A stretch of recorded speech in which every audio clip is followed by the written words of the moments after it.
Hallihallöchen und einen recht herzlichen Ihr Kasper. Heute habe ich mir überlegt, weil nichts Neues gekommen ist und weil ich auf seine Gaming-Streamers reagieren, ähm, macht mir keinen Spaß, ähm, dass wir uns mal einen Klassiker zuwenden. Ähm, Ich hoffe, das haut hin mit dem Sound und allem. Wir haben hier diesen klassischen TS-League von 2017, ist schon ein paar Jährchen her, wo wo diese sympathische junge Dame sich Rainer gegenüber als Psychologin ausgibt. Und junge Dame und Psychologin, da ist der Rainer gleich zweimal angesprungen, weil erstens ähm, muss er dann vor solchen Leuten mit Bildung und Abschluss und sowas, muss er natürlich beweisen, dass er gar nicht so dumm ist als Sonderschüler. Und zum anderen, klar, ne, eine junge Frau, da wird er spitz wie Lumpi. Ich habe gerade vorhin meine Kommentare vom letzten Video im Übrigen nochmal durchgelesen, kurz bevor es losgeht. Ja.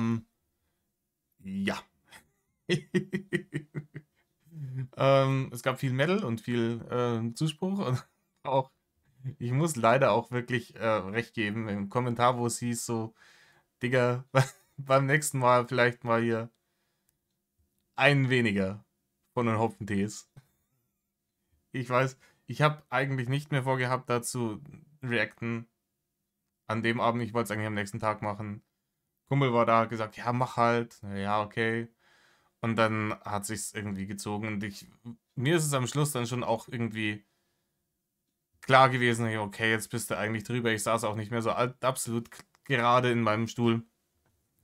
Hab kurz überlegt, so, ja, keine Ahnung, machst einen Zweiteiler draus, aber dann war es 10 Minuten vor Ende und hab gedacht, ja, nee, scheiß an. Ja, durchziehen, ähm, rausballern, ist valide Kritik. Ähm, ist valide Kritik. Und ja, hätte besser laufen können. Heute, ne, ich komme gerade von der Arbeit, dementsprechend nicht vorbelastet. Und ich hoffe, das haut hin mit der, wie gesagt, mit der Lautstärke. Das ist ein TS-League. Rainer ist sehr, sehr leise auf der Aufnahme.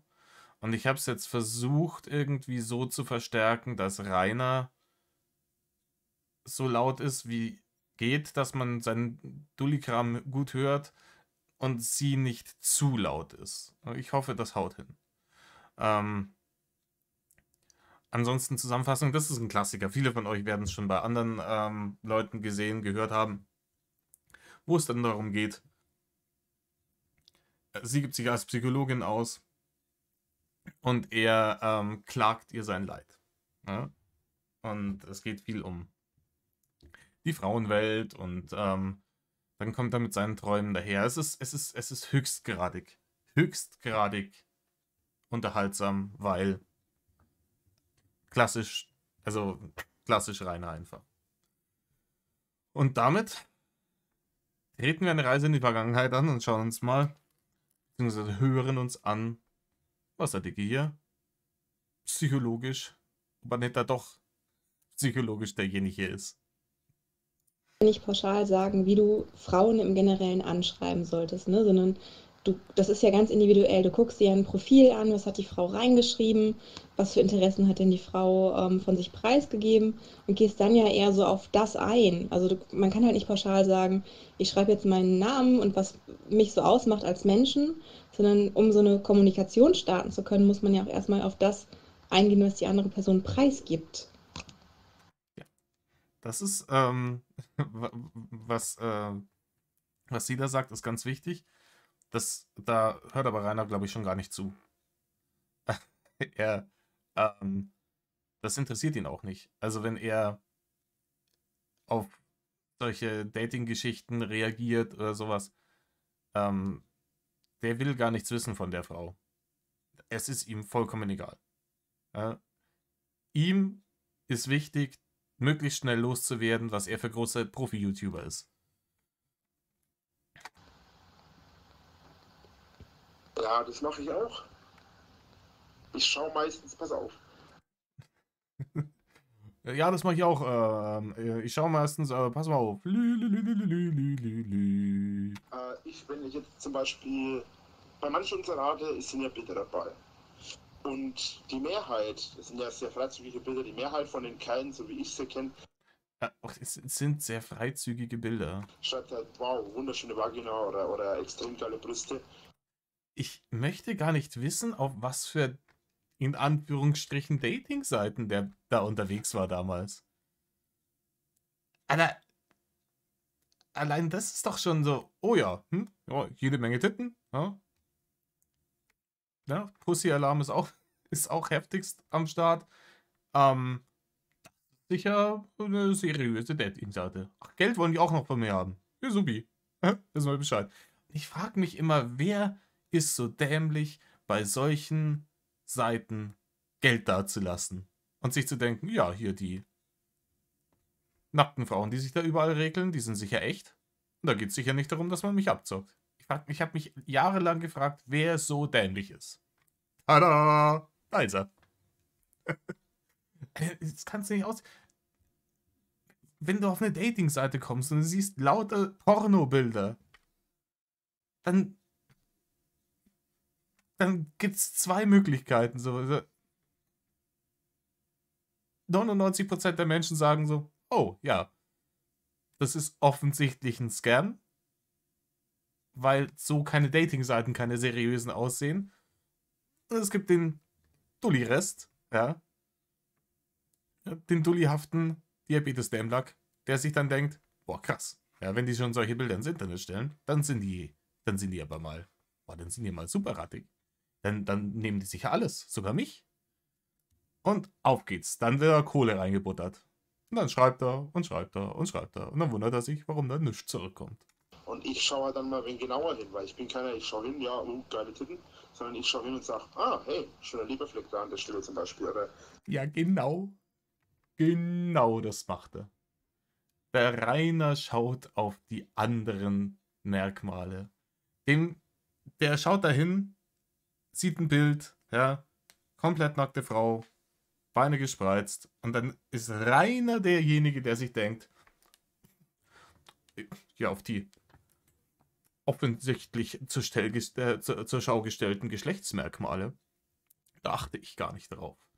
Ich will die kleinen Nuancen sehen, die mir mehr ähm, über das, über das gottgleiche Wesen, das da sich präsentiert. Ach, halt dein Maul. Bullshit. Bullshit. Ja? Der macht die Seite auf, ja? Dann erst einmal wichsen und dann mit seiner subtilen Art, die er sonst auch immer an den Tag legt, wird hier aufs Allerwiderlichste rausgeschissen. interessantes Tattoo. Wie kam es dazu, so ungefähr? Ich schreibe Berichtform oder ich versuche das auf verschiedenste Weise. Und wie gesagt, statistisch gesehen sollte man ja zumindest einen Minimumsatz setzen. Von 300 Leuten, was schätzt du, wie viele mir geantwortet haben? Keine, weil es eine Fake-Seite ist. Und auch wenn es keine gewesen wäre, hätte dir wahrscheinlich niemand geantwortet. Weil du nicht der Casanova bist, für den du dich hältst. Das ist eine Scam-Seite, die Leute wie dich abzockt. Natürlich schaut ja keiner. Nur einmal geantwortet, wohlgemerkt. Ja, Was aber schätzt du? also ich bin halt einfach der Meinung, dass es dann die falsche Plattform ist, weil ich habe schon so den Eindruck, dass du ja nicht nur auf der Suche nach Sex Statistisch bist, so. gesehen, es geht nur um die Statistik. Nee. Gleich wieder unterbrechen, schnauben. Nee. Du musst jetzt erstmal auf Rainers Suggestivfrage eingehen. Das ist doch, also, ist eine Unverschämtheit. Anstatt dass sie jetzt hier das grundlegende Problem darstellt, muss sie erstmal auf Rainers Bullshit eingehen. er stellt irgendeine Frage, dass er irgendwas nicht verstehen kann. Sie kommt so, ja, das ist offensichtlich nicht seriös. Ja, und so, nee, darüber will ich überhaupt gar nichts wissen.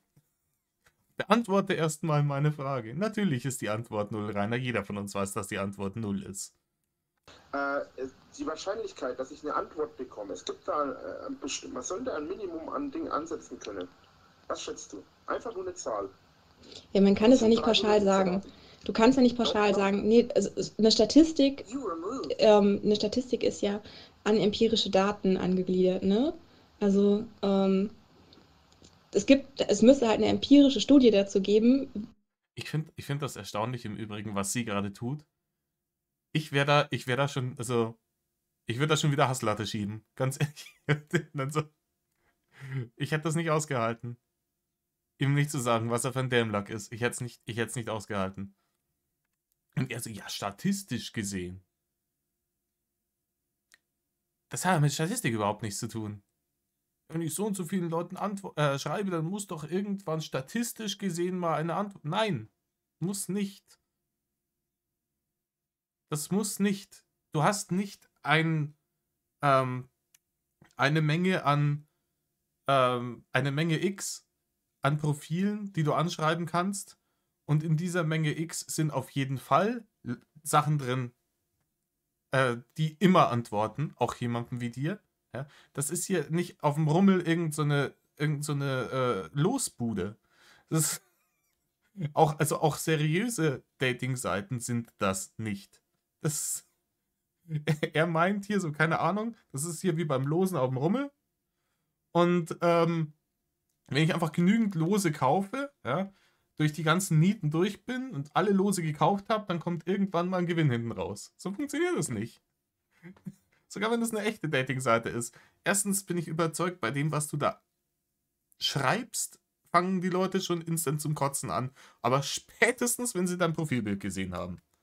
Wie oft man im Schnitt bei sowas eine Antwort bekommt, um überhaupt sich auf eine Statistik berufen zu können. Deswegen kann ich jetzt nicht pauschal sagen. 30 Leute oder 40 Leute, die da mitmachen, die da drinnen sind.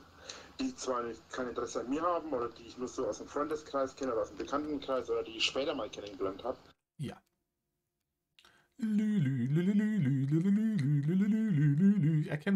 Er kennt nicht mal 40 Leute. Und schon gar nicht Freundeskreis. Was sein kann, ist, dass theoretisch 40 Hater, die sich bei ihm auf dem TS eingeschlichen haben, gesagt haben, ja, zahl da mal weiter, früher oder später kommt da was. Wenn ich mir alle 40 Leute anschaue, die sagen, ja, so sind Frauen und Männer dabei, und dann sage ich einfach mal, und das ist jetzt eben Eigenerfahrung, wie gesagt, Statistik hin oder her, keine Ahnung. Keine Ahnung, genau das ist es. Du hast keine Ahnung. Du redest von Statistiken, aber du hast keine Ahnung. Aber einfach nur mal aus der Situation heraus. Ich würde sagen, oder ich kenne das auch von den Leuten, die kriegen 50 Nachrichten und auf ungefähr 10 davon antworten sie. So. Ja. Ich glaube, dass er jetzt gerade meint, irgendwie wahrscheinlich Frauen, die 50 Nachrichten kriegen und auf 10 davon antworten. Zum einen muss man dazu sagen, Frauen haben es auf Dating-Seiten, glaube ich, schon einfacher als Männer. Und noch einfacher als er. Und also, wie gesagt, wenn wir mal ausklammern, dass das definitiv keine seriöse Dating-Seite ist, ja, wenn man hier sämtliche primären und sekundären Geschlechtsmerkmale im ersten Profilbild sieht. Also da braucht man, glaube ich, nicht mehr drüber reden. Aber sogar wenn es eine seriöse Dating-Seite wäre. Nein. Einfach nein. Oder die machen ein Inserat und bekommen ungefähr 300 Nachrichten. Und darauf antworten sie dann auf, keine Ahnung, 100 Stück oder so. Und das ist einfach mal das sind einfach mal Daten, die ich aus eigener Erfahrung beziehungsweise. Ich weiß nicht, ist das realistisch? Ich weiß, der Prozentsatz an Frauen, die meinen Content schauen, ist verschwindend gering. Hm? Aber wenn eine Frau das gerade sieht, antwortet man wirklich auf 1/3 aller Anfragen, die man über so Datingportale bekommt? Also, wenn ihr bei Datingportalen seid, bei seriösen, antwortet man da auf 1/3?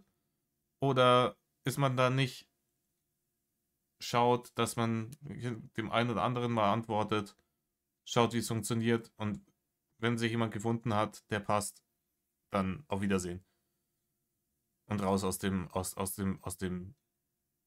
Datingportal. Also so würde ich mir vorstellen. Also so würde ich machen. Also, keine Ahnung. Also die ich aus Ding heraus kenne, aus meinem Lügengeschichte. Bekanntenkreis halt. Und das heißt, rein statistisch gesehen, müsste ich auf die 300 Nachrichten mindestens mal, weiß nicht, 50 Antworten oder was gekriegt haben. Genau, musst du nicht. Wie gesagt, wir hatten das schon mal. Losbude und so. Nein.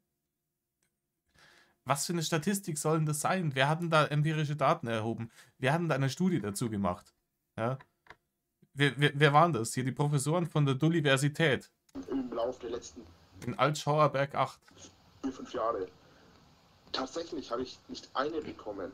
Der hat in den letzten 4-5 Jahren hat er sich bei so einem Ding angemeldet, hat wahrscheinlich einen Haufen Kohlen gezahlt dafür und schreibt und schreibt und schreibt und schreibt und es kommt nichts und nichts und nichts und er kommt niemals auf die Idee, ja, nee, das ist wohl irgendwie, das funktioniert ja nicht, das sollte ich vielleicht irgendwie was anderes machen.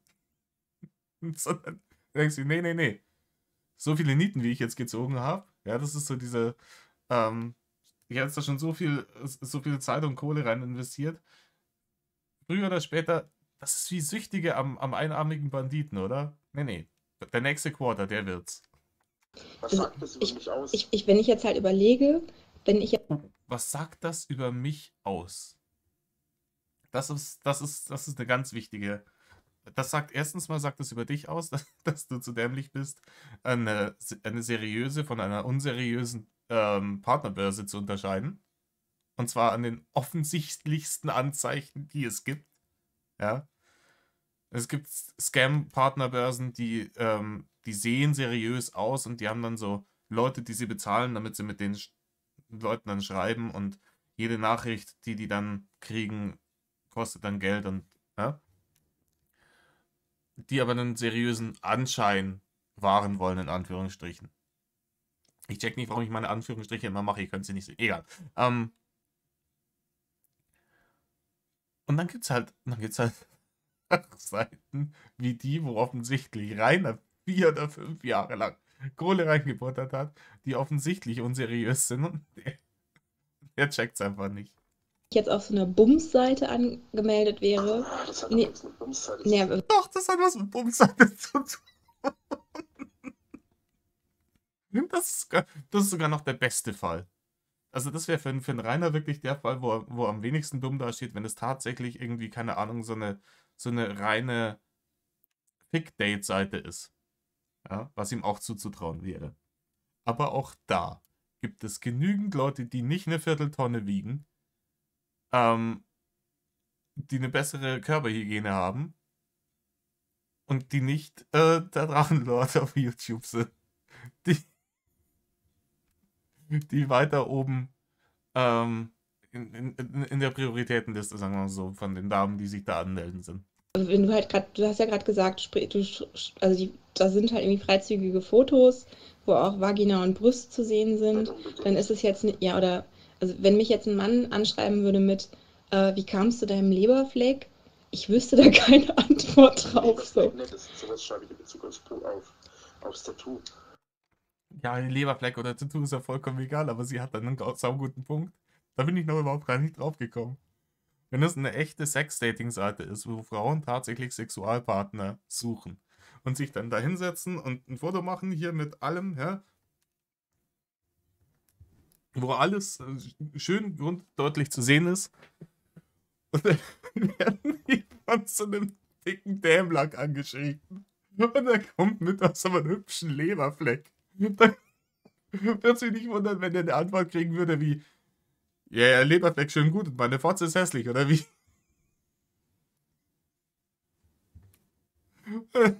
Da müsste man sich dann auch verarscht vorkommen. So, man macht schöne, macht irgendwie Nacktbilder von sich, dass wirklich irgendwie vollkommen von vornherein klar ist, so, ich will dicken. Und dann kommt er mit dem Leberfleck um die Ecke. was das Tattoo her, beziehungsweise hat das Tattoo eine Bedeutung für dich und so weiter, sowas eben. Also ich versuche halt nicht direkt zu sagen, boah, geile Titten, lass ficken, weil das ist meiner Meinung nach einfach zu, wie heißt's, aufdringlich. Ja. Und aufdringlich ist ja der Rainer nicht. War er noch nie. Der Rainer ist ein Gentleman.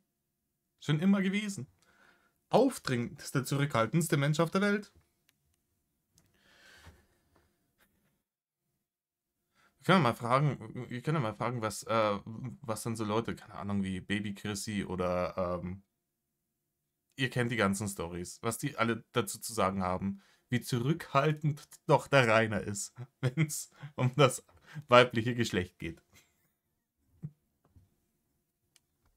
Das kann sich ausdenken.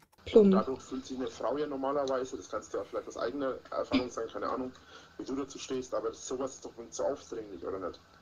Ich weiß nicht, also als Frau, interessantes Tattoo. ich würde halt irgendwie als Frau mir gar nicht wünschen, dass der Typ aufs Aussehen eingeht. So. Also ich möchte angeschrieben werden, wenn ich online auf einer Plattform. Wenn ich eine Nachricht lese und da drinnen steht irgendwas, worauf das so steht oder so, dann versuche ich natürlich darauf einzugehen. Das mit dem Bild war ja nur ein Beispiel. Ich achte nicht aufs Aussehen. Das Einzige, worauf ich... Nee, er achtet überhaupt nicht aufs Aussehen. Nee. Der Rainer ist überhaupt nicht oberflächlich. Das müsst ihr wissen. Ne? Der Rainer ist überhaupt nicht oberflächlich. Beim Aussehen bei einer Frau wirklich achte, und das nur, weil ich sie nicht davon nicht angezogen fühle, ist das Gewicht. Wenn es jetzt so extrem schwer ist, wie ich jetzt zum Beispiel oder sowas. Das ist das Einzige, worauf ich achte beim Aussehen. Ja, darauf, also auch den Punkt würde ich an deiner Stelle streichen, Rainer. Du bist nicht in der Position, wählerisch zu sein, vor allem und im Besonderen nicht, wenn es um das Gewicht geht. Ob sie jetzt kein schönes Gesicht hat, ein schönes Gesicht hat, das interessiert mich alles nicht. Das war nur ein Beispiel. Und dann kommt so ein... Und daraus können wir uns dann so eine Kontaktaufnahme auf so einer Plattform von Rainers Seite vorstellen. So, hallo, ich habe dein Profilbild gesehen. Hübscher Leberfleck. Tolles Tattoo, wo hast du es her? Ich finde dich ganz sympathisch. Du bist zwar hässlich wie die Nacht finster, aber wenigstens bist du nicht fett. Also das war ja nicht pauschal, das war jetzt nicht pauschal ausgedrückt, sondern einfach nur als Beispiel gedacht. Ja, okay, dafür waren es halt sehr sonst bekleidete Körperteile, die du als Beispiele angeführt hast. So. Deswegen bin ich jetzt Beispiel, von. dass die meisten Männer würden darauf eingehen. Oder zumindest das, was man vom klassischen Mann so erwarten würde. Und ich versuche halt auf etwas einzugehen, was halt eine Frau nicht gleich so bedrängt. Da sind wir wieder. Er will niemanden bedrängen.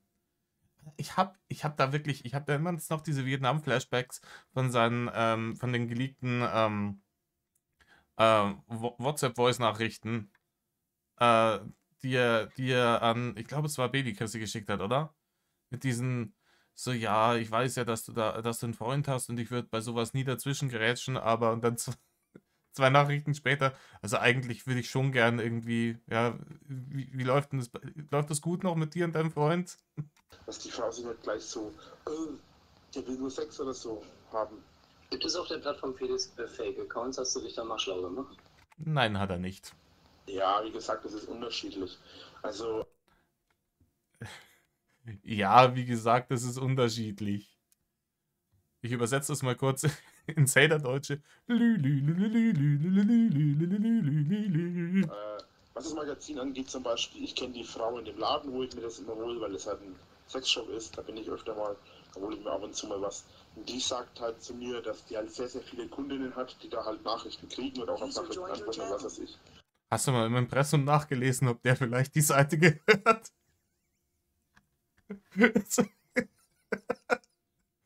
Wahrscheinlich gedacht hat so, oh, der ist ganz besonders dämlich. Den lohnt sich da mal hin. Und dann cash ich ordentlich ab.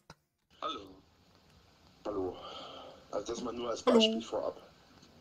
Und jetzt, das ist genau der Scherz. Weißt du, wie viele Frauen ich angeschrieben habe, wie viele Tausende. ich geliked habe oder so?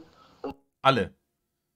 Das ist Rainer ist so jemand, der lädt sich Tinder runter und spielt das wie so ein Spiel, wo du so oft wie möglich irgendwie nach rechts swipen musst. Oder? Rechts swipen war ja?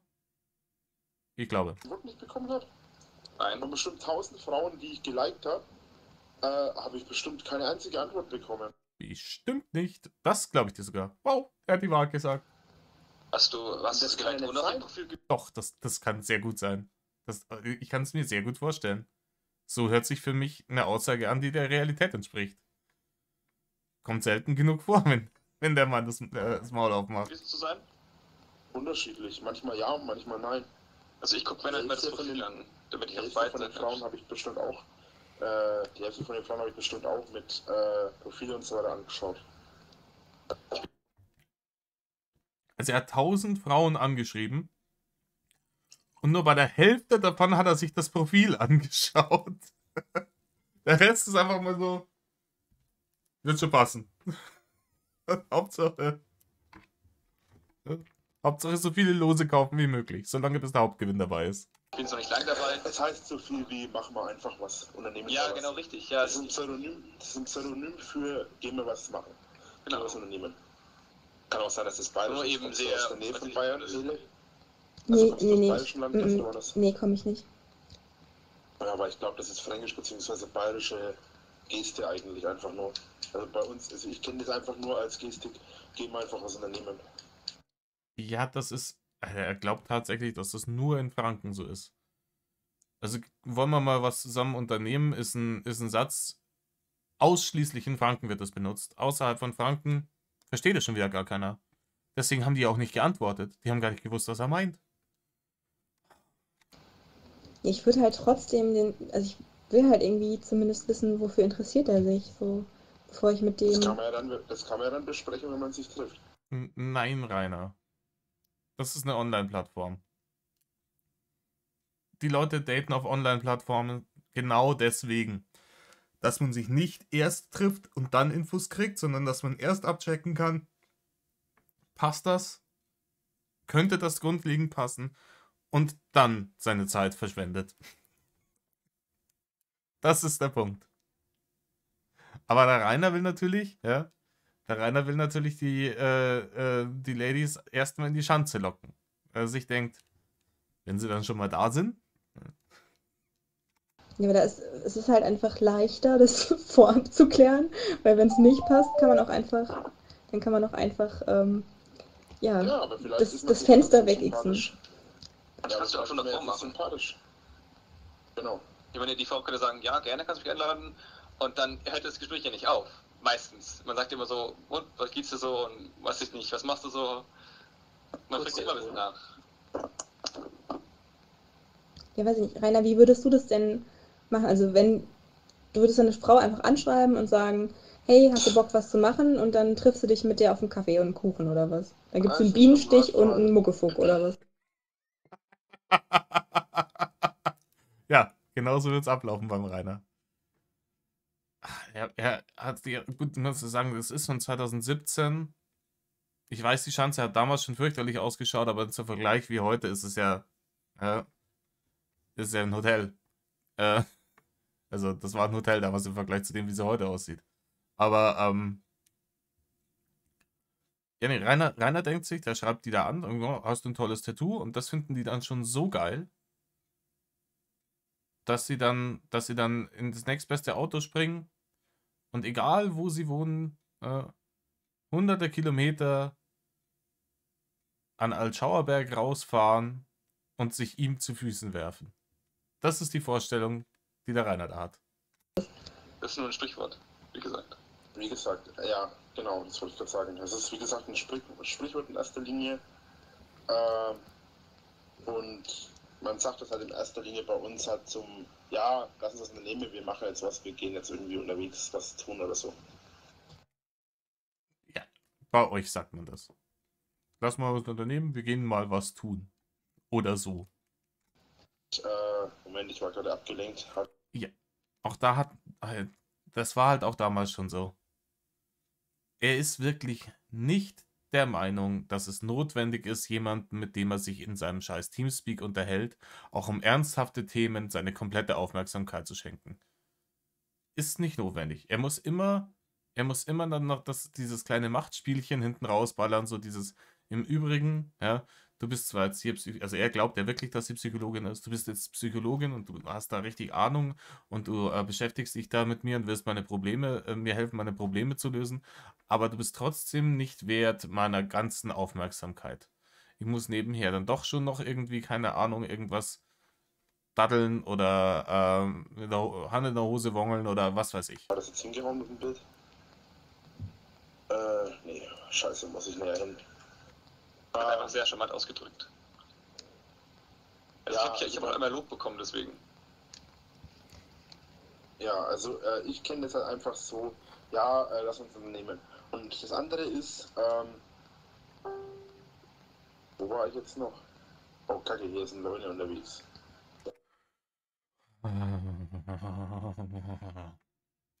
Ja, es sind Leute unterwegs. Oh, shit. Fuck. Warte mal, das will ich jetzt ausprobieren. Greift er mich an, auch wenn er mich erkennt und ich kein Schwert ziehe? Das würde mich interessieren. Ja, er zockt da im Hintergrund was und hier, Konzentrationsschwierigkeiten. Wisst ihr Bescheid? Ja, Diabetes. Er ist da in der Diskussion, ja, mit jemandem, wo er glaubt, dass sie Psychologin ist, die ihm helfen will. Und er kann sich nicht auf das scheiß Gespräch kommen. Er muss im Hintergrund, bin ich jetzt angegriffen oder nicht? Oder auch da ist wieder die Geduld von dieser Frau ist unglaublich. Was spielst du denn? Zelda Breath of the Wild.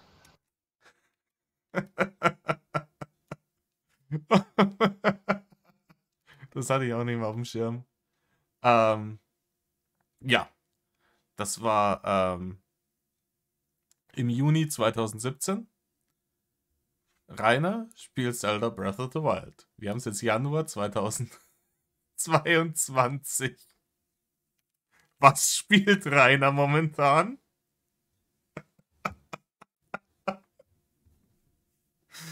Okay. Da macht sich jetzt das ADS bemerkbar bei der Ablenkbarkeit. Ja, macht sich einfach der miese Charakter bemerkbar. Nicht unbedingt, das ist jetzt in dem Fall nur, Dein mieser Charakter. greift er mich jetzt an? Ja, offenbar schon. Ja, normalerweise sind es ja voll die ehrenhaften Kämpfer. Die Leute, die greifen einen, glaube ich, nicht an, wenn man sie nicht angreift. Alter, auch das ist wieder so eine Sache, ja. Er ist der Meinung, er hätte es verdient, dass da praktisch, dass dann eine Frau darauf anspringt, auf seine permanenten Belästigungsversuche oder auch auf seine Geschichten da im Internet und so. Weil er eher so ein ganz toller Mensch ist. Und ich kann es mir dann echt vorstellen, wie so ein kleines Kind, wenn Besuch kommt, wo, keine Ahnung, so, hey, der Onkel ist da, ja, ich spiele gerade Nintendo. Und dann kommt, wenn ihn tatsächlich eine besuchen würde, würde er dann da sitzen und Zelda spielen und dann so, ja, was machen wir denn jetzt? Ja, Moment, ich muss jetzt schauen, ob der mich da angreift. Ja, dann macht's okay, tschüss und auf Wiedersehen. Sogar wenn es so weit kommen würde, dass die bei dir bei der Haustür reinkommt. Aber ja, offenbar ist es ein Fehler gewesen. Gottes Willen. Oh shit. Oh shit, oh shit, oh shit, oh shit, oh shit, oh shit, oh shit. Ich bin gleich drauf und ich habe nichts zu essen. Scheiße.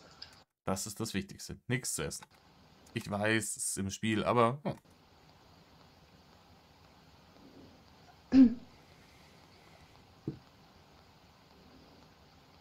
Entschuldigt, wo waren wir gerade? Er entschuldigt sich wieder, obwohl es ihm nicht leid tut. Ja, wie du die Frau denn ausführen würdest. Zum McDonald's. Oder zum Subway. Oder zum Dönermann. Darf nicht zu viel kosten. Und er muss es geil finden. Kam es denn überhaupt schon mal so weit? Nein. Das ist genau das, was ich hier gemeint habe. Eben nicht. Also nicht. Wie er damals, also tatsächlich dann zwischendurch mal zugegeben hat, dass das alles nicht von Erfolg gekrönt war. Das ist erstaunlich. Nicht mal, dass man sich Rein dann. statistisch gesehen, Jetzt kommt er wieder mit der Statistik an. sollte es mindestens ein- bis zweimal schon so weit gekommen sein, finde ich. Ja, findest du. Findet aber sonst niemand und die Statistik schon zweimal nicht. Einfach weil es gar nicht möglich ist anders. Nee, es ist nicht möglich. Es gibt versteckt auf diesen Seiten, gibt es Frauen, die sind vertraglich verpflichtet, jedem zu antworten, der sie anschreibt. Das sind ganz wenige. Aber wenn du genügend anschreibst, kommst du statistisch gesehen bei so einer raus. Und es kann gar nicht sein, dass er noch keine solche erwischt hat. So denkt er. So denkt er. In meinem Umkreis, darum geht es ja auch die ganze Zeit. Ich kenne viele in meinem Umkreis, die das halt nicht haben, das Problem. Aber es ist ja nicht nur das Internet. Ich meine, wie gesagt, noch bevor ich im Internet irgendwas gemacht habe, Ja, da warst du auch schon unmöglich und übergewichtig und dämlich. Und da hat sich auch schon niemand für dich interessiert. ich habe das noch, ich habe das ja auf Magazine und so weiter auch schon gemacht. Und da werden die Briefe ja dann weitergeschickt und alles. Also da Magazine? Der hat Briefe an Magazine Bitch, please. Der hat sich jetzt nicht irgendwie, keine Ahnung, eine Praline oder sowas gekauft und hat dann da Briefe hingeschickt. da hat das eine mit dem anderen ja nichts zu tun. Ja, aber diese Magazine, Rainer, die sind halt auch wieder, du bist dann halt erstmal nur ein Text. Du bist einfach nur ein Die Text. schickt ja Bilder und alles auch mit, von daher. Okay, dann Und das macht sich besser. Aber ganz ehrlich, erst du bist du nur ein Text, das ist richtig schlecht. Und wenn du dann noch ein Bild dazu schickst, wird's katastrophal. bist du halt auch ein Bild. Aber du bist halt Aber kein Mensch, so als du als Ganzes Mensch. mit Gestik und Mimik und Und miesem Charakter. Geruch. Und Geruch. Okay. Text schlecht. Bild katastrophal. Geruch apokalyptisch. Und Bewegung und Sowas Gang. anmelden, Leute, die sich in sowas anmelden und die damit Erfolg haben oder die sich damit auskennen, das ist halt nichts anderes. Und da ist das ja nicht selten der Fall. Ich meine, da kennt man das ja. Ich meine, wie gesagt, ich kenne ja genug Leute, die sich da auch bewerben, die da auch was machen und so weiter. Entweder habe ich die Leute später kennengelernt über andere Geschichten und so weiter, oder ich habe halt Andere Geschichten und so weiter. Und ich lüge mir jetzt gerade einfach mal wieder irgendwas zusammen. Ja? Also was offensichtlich so dumm wie möglich gelogen ist. Bitte glaubt mir. hier und da mal jemanden erkannt, den ich halt so aus dem Real Life schon gekannt habe. Also okay. Und die haben halt alle damit Erfolg. Ja, das ist auch super realistisch. Schau auf so komischen Bumsdödel-Seiten im Internet. Und da trifft lauter Leute, die aus dem Real Life kennt. Nur ich halt nicht. Ja, weißt du was? Dann würde ich die Scheiße einfach sein lassen. Jetzt hat er was gesagt. Wer auch immer das ist, der hat es gerade, ja, wenn du jahrelang da in diese Scheiße rein investierst und schreibst und tust und machst und es fruchtet nicht, bleiben lassen. Aber das Prinzip gibt's in Rainers Kopf nicht. Es ist ja dasselbe mit seiner YouTuberei und mit seiner Streamerei und mit dem ganzen Zeug. Seit Jahren sagen ihm die Leute, Rainer,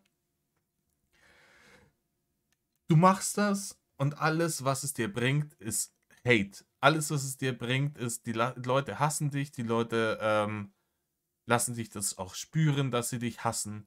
Ja? Du hast ausschließlich negative Auswirkungen davon. Lass es doch bitte einfach bleiben. Nö, Rainer muss weitermachen. Weil irgendwann ist er der erfolgreichste YouTuber in Deutschland. Mit dem, wo du keinen Erfolg hast, schieb das beiseite. Und wie soll ich dann sonst irgendwie soll ich Ja, sonst pass auf. jemanden Ja, richtig, genau. Das ist, wie kann ich das dann anders schaffen? Weil jetzt gerade habe ich so, du hast zum Beispiel gesagt, ja, wieso klappt es bei mir nicht? Du beziehst diesen Misserfolg, beziehst du dann auf dich als Mensch. Und Das, ja. Ich glaube, das wäre der einzige, also so ein kleiner Lichtblick, wenn er das tatsächlich tun würde. Dass er tatsächlich sowas mal auf sich als Mensch beziehen würde. Das wäre ganz, ganz wichtig, dass das mal ankommt bei ihm. das ist der Fehler. natürlich. Nee, das ist nicht der Fehler. Das ist richtig und wichtig. Das darfst du nicht. Ja, das ist aber genau der Punkt. Das ist ja genau das Problem. Ja, ich sehe das als Problem, ja, stimmt. Nicht, weil es nicht funktioniert, sondern weil du so raushöre, habe ich das Gefühl, dass du Ja, dann und halt... je länger der Misserfolg da ist, desto höher wird auch die Erwartungshaltung gegenüber dem, was dann mal erfolgreich sein wird. Eventuell auch das, ja. Weder das eine noch das andere. Nee. Das gefällt mir überhaupt nicht. Das ist so nicht. Ja, Das psychologisch genau- ist es halt echt so. Ich bin psychologisch nicht erklärbar. Ja, da haben wir den ewigen Klassiker. Er ist psychologisch nicht derjenige. Aus der Zukunftssicht betrachtet, doch Rainer, du bist psychologisch derjenige.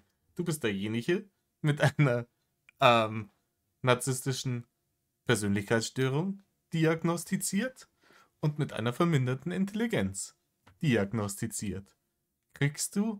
Hast du alles schwarz auf weiß bekommen. Zum Nachlesen. Shit. Da ist das Problem. Nachlesen. Er kann ja gar nicht lesen. Deswegen glaubt er auch immer noch, dass er nicht derjenige ist. Das ist das gleiche wie mit den Hatern.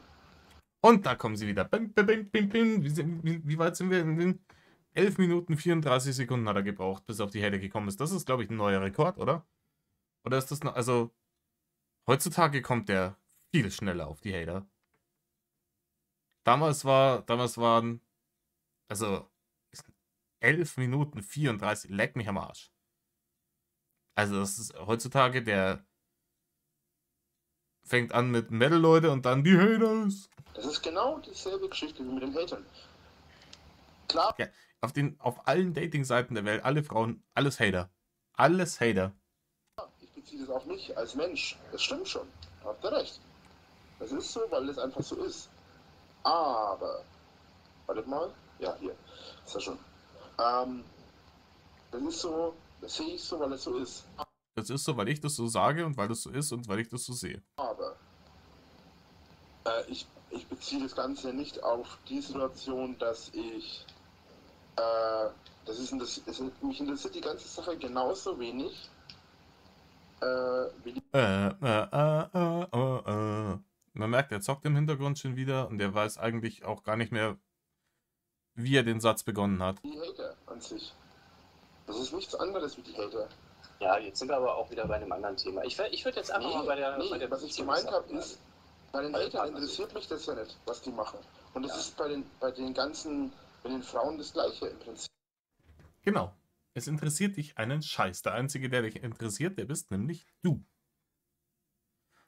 Und deswegen hattest du auch vor der ganzen Internetgeschichte nie Erfolg bei Frauen. Weil das todesunsexy ist. Es interessiert dich nicht, was die Frauen machen? Nee, es interessiert mich nicht auf Dauer, was da passiert. Also du meinst, Also, es interessiert dich jetzt worauf nicht dauerhaft, ob dein Liebesleben erfolgreich ist? Das ist gar nicht so einfach, das zu erklären, wie ich das meine. Nee, das ist überhaupt gar nicht so. Du hast jetzt einfach bloß wieder irgendeinen Scheiß raus.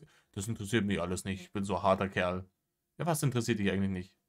Das oder das oder das? Und dann merkt er, oh Scheiße, bei egal was die Optionen sind, die einzigen Optionen, by the way, stehe ich richtig scheiße da jetzt. Oh, habe ich mir wieder zum Deppen gemacht. Wie wongelt man sich aus der Situation wieder raus? Ja, das ist ganz schwer, das zu erklären, wie ich das jetzt meine. Ich habe da eine ganz spezielle Denkweise, die kann keiner nachvollziehen. Dein Maul. Doch, also das schon, aber Schaden dadurch. Bei den Hatern ist es genau dasselbe. Die Hater brüsten sich immer damit so, das ist voll fertig und der ist voll im Arsch und bla. Das ist überhaupt nicht wahr. Das stimmt überhaupt nicht. Weil, Nö, überhaupt nicht. Die ganze Brüllheulerei, das komplette, die in regelmäßigen Abständen erfolgenden Nervenzusammenbrüche. Nee, es ist ihm alles scheißegal. Eiskalt bleibt er die ganze Zeit. ich nehme keinen emotionalen Schaden dadurch. Ich weiß nicht, woran das an mir liegt, keine Ahnung. Weil du ein unempathischer Narzisst bist. Aber ich nehme keinen emotionalen Schaden durch diese ganze Geschichte. Man müsste ja sagen, eigentlich nach allem, was mit den Hatern bei mir schon passiert ist und alles, ich nehme mir keinen emotionalen Schaden dadurch. Hoffen wir es. Und Rainer, wenn du es jetzt noch 20 Mal sagst, dann wird es deswegen auch nicht wahr. Ja gut, das ist jetzt tatsächlich einfach mein Beruf, der jetzt aus mir spricht. So ein psychologischer Schaden, ja, es tut mir Oder dieses überhebliche Lachen. Dein Beruf. Du bist in der Psychologie studiert, aber ich bin doch der einzig Wahre. Ja. Also ich bin doch derjenige, der nicht derjenige ist. Du kannst mir überhaupt nichts erzählen.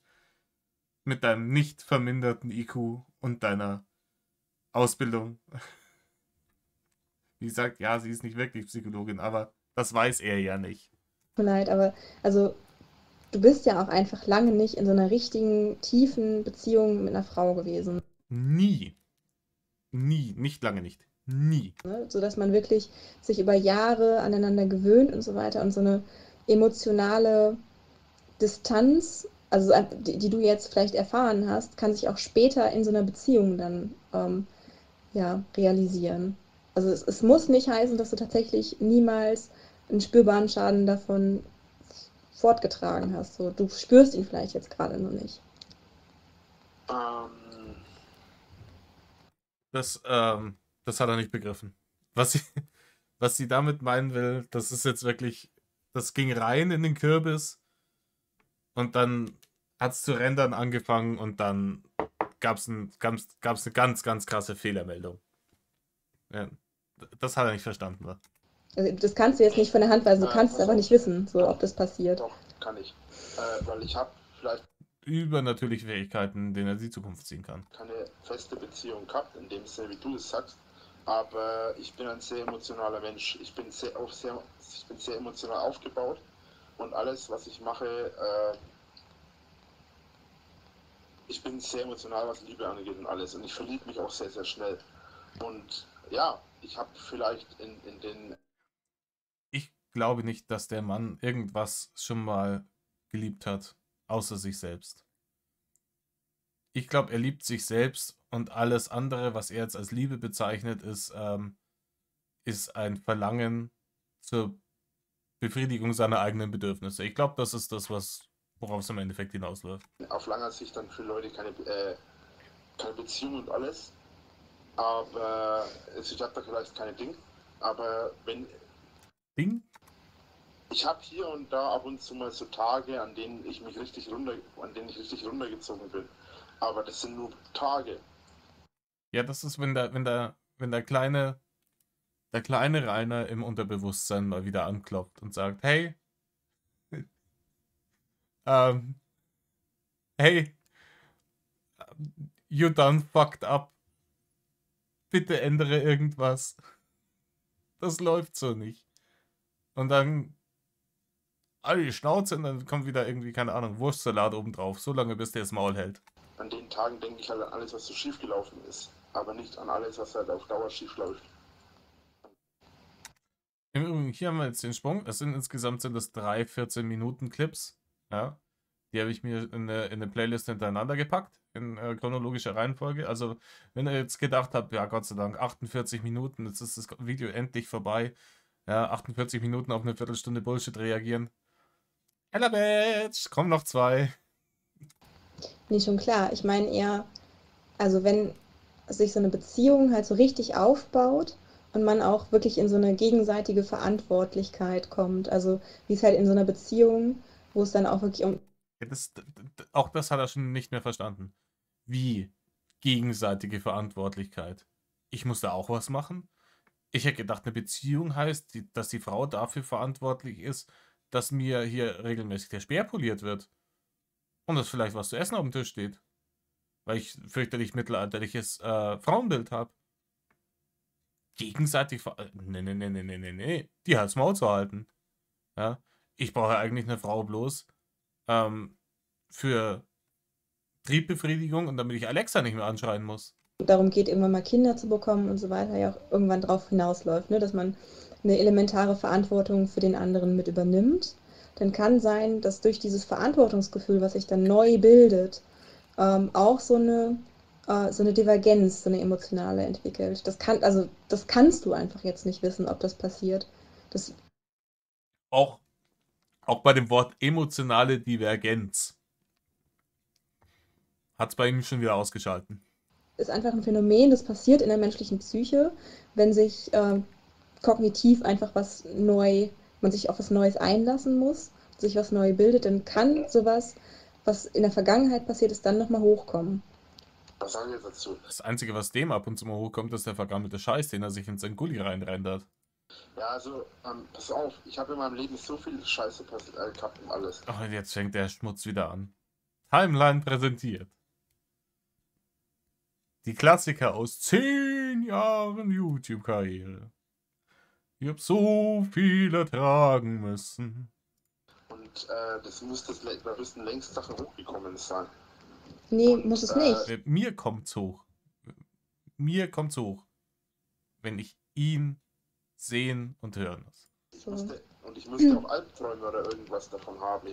Das ist diese Westentaschenpsychologie, die er sich aus irgendwelchen Hollywood-Filmen oder aus irgendwelchen Animes zusammenrendert. Ja, psychologische Probleme schlagen sich ausschließlich und immer und nur über Albträume nieder. Wenn er keine Albträume hat, dann hat er auch keine psychologischen Probleme. Alles gut, alles wunderbar. In irgendeiner Art und Weise irgendwas spüren, selbst im Unterbewusstsein. Aber da ist nichts. Ja, ich habe hier und da mal irgendwie, bin da hier und da mal wenig fertig, aber das hat alles nichts zu sagen auf Dauer. Nee, die Psyche des Menschen ist ja nicht jeder Mensch hat die gleiche Psyche, ne? Jeder Mensch reagiert auf Situationen unterschiedlich und mit unterschiedlichen Abwehrmechanismen. Und es kann auch einfach sein, dass sich nie was bei dir getan hat, dass du es nie gemerkt hast, aber dass dann irgendwann so der Punkt erreicht ist, wo einfach die Filter auch in deinem Gehirn sagen, so, und jetzt funktioniert es nicht mehr. Und genau das glaube ich nicht, dass bei mir jemals passieren wird. Allerdings, das glaube ich allerdings auch nicht. Rainers Realitätsfilter funktionieren heutzutage besser denn je. Ja, Rainers Realitätsfilter funktionieren so gut. Habt ihr ich habe so einen Staubsauger. Ohne Beutel, der hat hinten halt so einen Filter. Und den Filter, den muss man halt ab und zu mal reinigen. Oder dann irgendwann ist er halt durch, dann holt man sich einen neuen. Weil halt ansonsten irgendwann die Saugkraft nachlässt. Ja? Rainers Realitätsfilter sind wie diese Staubsaugerfilter. Die verstopfen mit der Zeit, nur reinigt er sie nicht, weil er reinigt nie irgendwas. Und dieser Realitätsfilter ist inzwischen schon so verstopft, der lässt gar nichts mehr durch. Der lässt gar nichts mehr durch. Wenn man sagt, hier, manche Leute leben irgendwie in ihrer Bubble oder in ihrer Echokammer, meint man ja meistens noch irgendwie eine Gruppe von Leuten. Ja? Leute, die in irgendwelchen so Twitter-Bubbles oder sonst irgendwas drin sind, wo man sich permanent nur gegenseitig bestärkt. Rainer hat das in sich drin. Rainer hat die Realität komplett ausgeblendet in Zwischenzeit. Und er lässt da gar nichts mehr durch, was dem Bild, was er sich in sich selbst von der Welt geschaffen hat, nicht entspricht. Das wird alles ausgeblendet. Existiert alles nicht mehr. Rainer muss jetzt nicht schauen, dass er irgendwie endlich mal einen Arsch hochkriegt und sich eine neue Bude organisiert. Rainer geht auch ganz sicher nicht ins Gefängnis. Ja. Es ist alles überhaupt... Das passiert alles nicht. Nee, ist nicht so. Und auch, dass vielleicht diese Dating-Seite, wo er jahrelang Kohle reingebuttert hat, dass das vielleicht irgendwie nicht so geil war. Nein, wird wegignoriert. Kann nicht so sein. Dass er vielleicht seine Erwartungshaltungen anders irgendwie anlegen sollte, wie sie gerade gemeint hat. Nein. Ja, alles, was ihm nicht passt, rausgefiltert, auf Wiedersehen. Das ist schwer zu erklären, aber ich glaube... Da ist immer wieder mit schwer zu erklären. Einfach nicht, dass das passieren wird. Ich fühle, dass da nichts passieren wird. Weil ich da... Ja, prophetische Superkräfte hast. Ich habe Captain Hindsight. in meinem Leben... Ah nee, Captain Hindsight war ja andersrum prophetisch, also im Nachhinein wissen, was scheiße war. viel mitgemacht und ich habe einfach da mittlerweile genug Erfahrung. Captain Foresight wäre das dann. Ich kenne meinen Körper, ich kenne meine Psyche und ich kenne vor allem mein Ich. Und ich bin niemand, der respektlos im Hintergrund Zelda spielt, während er sich mit jemandem über tiefgreifende Themen unterhält. Doch. Was ist mit dem los? Ey? Ich will die Ding haben. Ich hab... Ja, pass auf. Also, du kennst dich halt auch einfach nur seit den, weiß ich nicht, 27 Jahren, die du jetzt mit dir selbst verbringst, so. Und auch nur in den Situationen, die du bisher erlebt hast. Die Situation. Stell dir vor, du bist in 7 Jahren Familienvater. Du Ja, das stellt er sich gerne und oft vor. Hat er sich auch damals schon gerne und oft vorgestellt. Ist es schon 5 Jahre her? Ja, ist es noch nicht so abzusehen, weil ähm, die nächsten 2 Jahre verbringt er im Knast und dann sind ja die 7 Jahre rum. Vielleicht findet er ja eine Familie im Gefängnis. weißt einfach nicht, wie du kognitiv dann drauf sein wirst. Das Ja, das kannst du stimmt. jetzt nicht wissen, weil sich Ja. da auch ganz andere hormonelle Prozesse auch nochmal einstellen, die dich auch mit beeinflussen und so weiter. Also das kannst du einfach nicht wissen. Also klar, ich glaube dir, dass sich das jetzt für dich so anfühlt, aber es kann wirklich durchaus passieren, einfach weil man, Okay, dann erzähl mir mal, was genau passieren soll. naja, also durch dieses Verantwortungsgefühl wird halt wirklich kognitiv nochmal, also es werden halt auch wirklich andere Hormone nochmal freigesetzt im Kopf, die dafür sorgen, dass man so diese Verantwortung, dieses Verantwortungsgefühl, was man so für sich selber einfach immer hatte, dass das dann umschwenkt zu so einer Generalverantwortung, dass man auch Dinge als Bedrohungen zum Beispiel wahrnimmt, die man früher nicht als Bedrohung wahrgenommen hat, als das nur einen selbst bedroht hätte. Ja, Rainer nimmt aber alles als Bedrohung wahr. Wir hatten es erst vor kurzem wieder, dass irgendwie, ja, da gehen Leute mit dem Hund auf der Straße spazieren. Mein Gott, was fällt ihnen ein? Man wird halt von der Einzelperson hin zu einem großen Gefüge der Familie. Ist, aber ich sage trotzdem, dass das bei mir anders ist. Ich bin in jeder Hinsicht anders als Mensch. Wie erkläre ich das? Es gibt keinen Menschen, der so ist wie ich. Aber das Ding Das ist richtig. Er ist in jeder Hinsicht anders und es gibt keinen Menschen, der so ist wie er. Also, sorry, aber Und ich meine das nicht nur darauf bezogen, ich dachte, ich schaffe es so. Ich meine es nicht nur darauf bezogen, dass ich, ich meine es nicht nur darauf bezogen, dass ich, wie sagt man, Dumm, dämlich, minderbemittelt, charakterlos. dass ich einfach anders bin an sich, So kann man es auch sagen, ja. sondern ich bin, mein ganzes Denken unterscheidet sich so gravierend von anderen Menschen, das ist unglaublich. Das ist wirklich unglaublich. Auch da hat er recht. Ich kann es oft nicht glauben, auf was für eine Scheiße er sich, also was für eine Scheiße er sich im Kopf zusammenrendert. Zum Beispiel, ich lüge mir nicht selbst in die Tasche.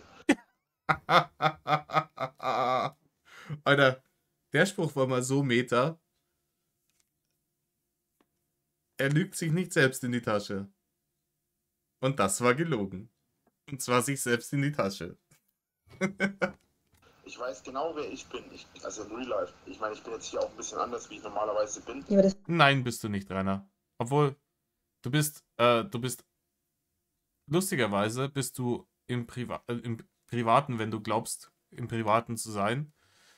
Ja, vielleicht so in solchen Situationen, aber die Sachen, wenn du meinst, irgendwie dich unbeobachtet zu fühlen auf deinen Discords und TS, ist noch schlimmer als auf deinem YouTube-Channel. Da bist du noch widerlicher. sollte ja jeder erwachsene Mensch tun. Dagegen kann ich auch nicht viel machen. Ja, das macht aber nicht jeder. Macht eigentlich keiner. Macht eigentlich kaum jemand. Nee, also ich weiß genau, wer ich bin. Ich lüge mir nicht selbst in die Tasche. Ich belüge mich nicht über meine Persönlichkeit. Oh doch. Oh doch. Er lügt sich nicht selbst in die Tasche. Bitte schaut euch das Ding nochmal an hier mit seinen. Die Hater kriegen Minuspunkte, er kriegt Pluspunkte. Es ist alles sich selbst in die Tasche gelogen. Nee, ich bin ja viel besser. Ja? Also ich habe mit 50 Punkten habe ich angefangen. Ja? Jetzt bin ich bei 75, also habe ich 15 Punkte plus gemacht, aber ich bin auch nicht schlecht im Rechnen. Ich bin gar nicht dumm. Ja. Ja, 50 Punkte anfangen, auf 75 hoch, sind 15 plus. Wissen wir Bescheid. Ich lüge mir nicht. Kein Mensch oder kaum ein Mensch ist ehrlich zu sich. Wir Außer du, Rainer. lügen uns alle selbst in die Tasche, um selber mit uns besser leben zu können. Und genau das ist der Fehler, beziehungsweise genau das ist der Punkt, auf den ich hinaus will. Prozent zu sich selbst ehrlich sind. Können Ja. wir auch gar nicht. Der Punkt ist, den ich eigentlich ansprechen will, du bist ja trotzdem anatomisch ein Mensch. Das bleibt noch ein Mysterium. Und auch wenn man glauben mag, dass es Seele Ich meine, er sieht nicht aus wie ein Mensch. Er verhält sich nicht wie ein Mensch. Naja, und Moral und so weiter gibt, aber das, was halt Emotionen zum Großteil halt auch ausmacht, ne, sind Hormone, die ausgeschüttet werden. Und du hast genauso Serotonin, das ausgeschüttet wird, du hast genauso eine Hypophyse, die dafür zuständig ist, Hormone zu produzieren, du hast Hoden, die Testosteron produzieren und so weiter. Also so die Grundvoraussetzungen sind tatsächlich bei den Menschen gleich. sie ist wirklich gut. Sie ist wirklich gut, da drin irgendwie pseudoschlau zu labern, um so zu wirken, als wäre sie Psychologin. Ich bin mir nicht sicher, ob ich sie nicht auch abgekauft hätte. Muss ich ganz ehrlich zugeben. So, also ich meine, ich habe jetzt keine Hoden, in denen Testosteron produziert wird, so, aber zumindest von den Hormonen her, die ja für die Gefühlswelt auch maßgeblich mitverantwortlich sind und die halt auch, wie gesagt, so dieses dafür zuständig sind, dass überhaupt, wenn dann eine Familie da ist, so dieser Beschützerinstinkt aufkommt und so weiter, was ja auch alles evolutionär absolut belegbar und nachvollziehbar ist. Das hast du ja auch alles. So, also deswegen kannst du nicht sagen, dass du komplett anders bist. Ich gehe anders damit um. Nee, das ist ja genau das, was ich meine. Du hast recht, ich habe das alles. Ich habe die ganzen Sachen auch in mir, aber ich reagiere anders. Ich reagiere anders als jemand, der das auch hat. Ja, richtig. Unempathisch, narzisstisch, egoistisch. Das ist das, was ich damit sagen will. Ja, was du damit sagen willst, ist, du hast noch nie in deinem Leben einen Fick um andere Personen gegeben. Ich habe in meinem Leben, jetzt bin ich tot. Ich habe in meinem Leben auch den ein oder anderen Psychologen gehabt, der mich hier und da entweder zwangsweise oder halt, also in der Schulzeit hatte ich das einmal, dass mich jemand zwangsweise untersuchen musste, oder zu dem einen oder anderen, zu dem ich auch mal Jetzt mal ganz ehrlich, das ist doch auch sicher irgendeine Story, die er sich jetzt aus seinen Animes zusammengereimt hat, oder? Da bastelt er jetzt diverse Anime-Charaktere, Backgrounds zusammen. Ja, da ist sicher auch der Heldenkiller wieder mit dabei.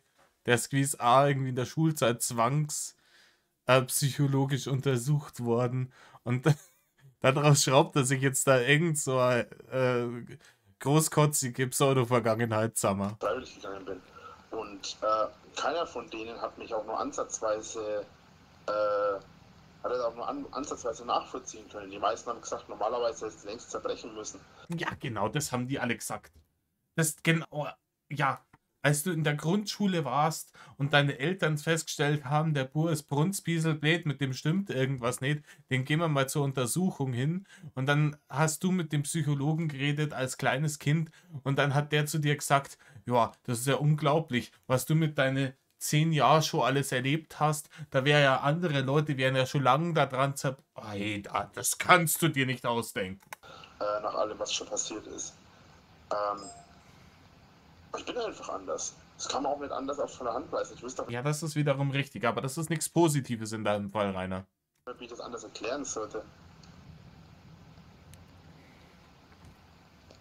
Also ich kann nachvollziehen, so deinen Gedankengang kann ich absolut nachvollziehen. Das musste sie jetzt sagen, weil niemand kann seine Gedankengänge voll und ganz nachvollziehen. Insofern hat er recht. Ich kann es halt einfach auf der anatomischen Ebene nicht verstehen. So einfach weil ich einfach die ganzen Prozesse so direkt vor Augen habe. So. Das ist halt, ja, halt Berufskrankheit, ne? Aber es hängt auch maßgeblich davon ab, was für Therapeuten das waren, ne? Was für einen Schwerpunkt die hatten. Es gibt ja tiefenpsychologie, es gibt Verhaltenstherapie und so weiter. Das sind ja unterschiedlichste. Und das waren Veterinärpsychologen, was sie sich gedacht haben, an so ein riesengroßes Rindviech traut sich kein anderer ran. Professionen, die sich natürlich auch in unterschiedlicher Art und Weise mit der Psyche des Menschen auseinandergesetzt haben. Im Übrigen, nach Freud, wenn man Rainer analysieren würde, würde man sagen, es ist ein fürchterlich analer Charakter. Also da ist oft eine, wie war das, irgendeine verweigerte Triebbefriedigung in der analen Phase, die dazu führt, dass du zum Beispiel nichts wegschmeißen kannst. Das ist ganz oft bei Messis so. Autsch. Moment. Ich bin jetzt schon wieder sterben. Ja, natürlich, klar. Aber wie gesagt, ich bin als solche. Verdammt. Mich wird das so, ich würde ihm dann irgendwann echt, ich würde ihm hinklatschen, so, Digga, du machst jetzt Pause. Ich meine, das ist jetzt irgendwie auch nicht irgendwie ein Spiel, das man nicht pausieren kann. Du machst jetzt Pause, solange wir miteinander reden, ja. Du hörst mir zu, ich höre dir zu und wir führen ein Gespräch. Ich finde das krass, dass sie sich da so heftig beherrschen kann. Ich weiß nicht, wie ich das erklären soll. Ich bin einfach anders. Ich gehe mit den Hormonen, ich fühl das alles genau wie alle anderen auch, nur ich gehe anders damit um. Ich reagiere bei manchen Hormonen anders als andere, das habe ich damit gemeint. Egal, also Glückshormone, ne, zum Beispiel. Ja, bei Glückshormonen, also Ja, du hast zum Beispiel absolut keine Impulskontrolle. wie heißt es? Ich hab den Namen Serotonin. vergessen. Serotonin? Ja. Nee, ich dachte eigentlich an die anderen. Gott, wie haben die geheißen? Serotonin? Nee, kannte ich jetzt zum Beispiel gar nicht den Namen. Ich meinte jetzt Endorphine. Endorphine, okay. Ja, jedenfalls, beim Endorphinen wird man ja glücklich und alles. Aber bei mir mischt sich da noch was anderes mit hin. Ich weiß gar nicht, wie ich das erklären soll. Also, kommt immer auf die Situation an. Ich weiß nicht, wie das bei anderen ist. Vermutlich ähnlich oder auch so, ich weiß es nicht. Aber ich reagiere oft anders, als man es von mir erwartet. Nein, Rainer. Du reagierst immer genau so, wie man es von dir erwartet. Bei allen Frauen wirst du spitz wie Lumpi und übergriffig. Und was meinst du, warum Hater bei dir vor der Haustür Herr Winkler rufen? Weil die wissen, wie du darauf reagierst.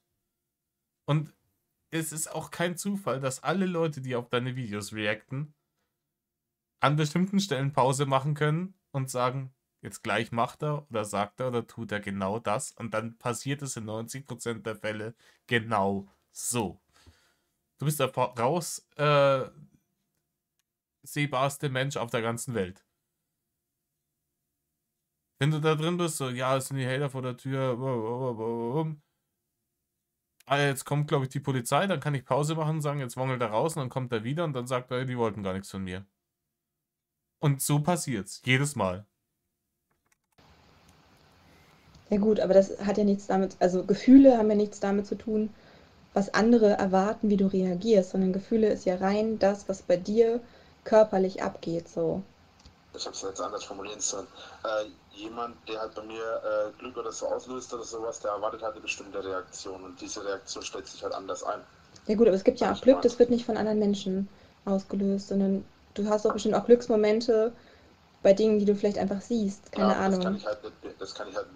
Da kann ich halt nicht beurteilen, ob ich mich da anders verhalte, als man es erwartet, weil ich halt weiß, wie ich reagiere. Ja, und weil du null Sozialkompetenz hast. Dabei. Ja, aber dann, also was ist dann... Ich weiß nicht, wie ich das... Ja, du weißt auch gar nicht, du kannst dir gar nicht vorstellen, wie ein normaler Mensch auf irgendwas Schönes reagiert. Ich weiß nicht, wie ich das richtig ausdrücken soll. Aber du fühlst dich dann trotzdem glücklich. Also, keine Ahnung, du siehst, bei dir auf dem Hof hat ein Schwanenpärchen ein Nest gebaut und die haben da Junge bekommen oder so. Ja, da bin ich erstmal verärgert, dass die auf meinem Hof sind. Ja, das beschreibt, da braucht man eigentlich kaum noch, hör mal auf, jetzt, nee, man braucht eigentlich kaum noch was dazu zu sagen. Das beschreibt Rainer. Das ist ohne Scheiß. Schwäne sind majestätische Viecher, sind relativ selten.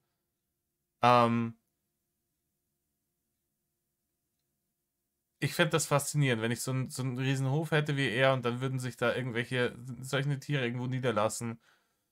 Ich fände das super faszinierend und fände das super schön und wird ihn wahrscheinlich noch füttern oder sonst irgendwas. Ja, der Rainer sieht das, ja, und denkt sich, "Oh, scheiß Haderschwäne, machen schon wieder irgendwas auf meinem Hof." Er hat einfach null Empathie für nichts, außer für ihn. Für gar nichts. Deswegen hat er auch seine Viecher alle verhungern lassen. Und seine Family vergrault. Aber er versteht nicht, warum ihn niemand lieben kann.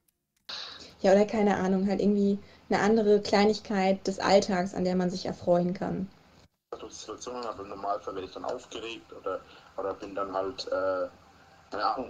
Das kommt halt immer echt darauf an, welche Situation sich da dabei hinzufügt und alles. Ich kann jetzt vorher selber teilweise nicht sagen, wie ich bei Sachen reagiere. Das ist ja der Punkt dran. Ich meine, ich weiß zwar letzten Endes, wenn ich die Situation schon hatte oder was, wie ich dann reagiere oder wie ich reagiert habe oder so, aber ich kann halt selber meistens im Vorfeld nicht sagen, wie ich reagiere. Kann teilweise, selbst wenn ich Situationen noch einmal erlebe, kann ich nicht sagen, ob ich nochmal so reagiere wie vorher. Das ist immer anders. Ja, du bist krass unberechenbar. Das ist richtig. Also, ob du jetzt. Also, man kann ausrechnen, dass du ausrastest, das ist sehr berechenbar. Man weiß aber nie, in welchem Maße und in welchem, auf welchem Level und wie lange es braucht.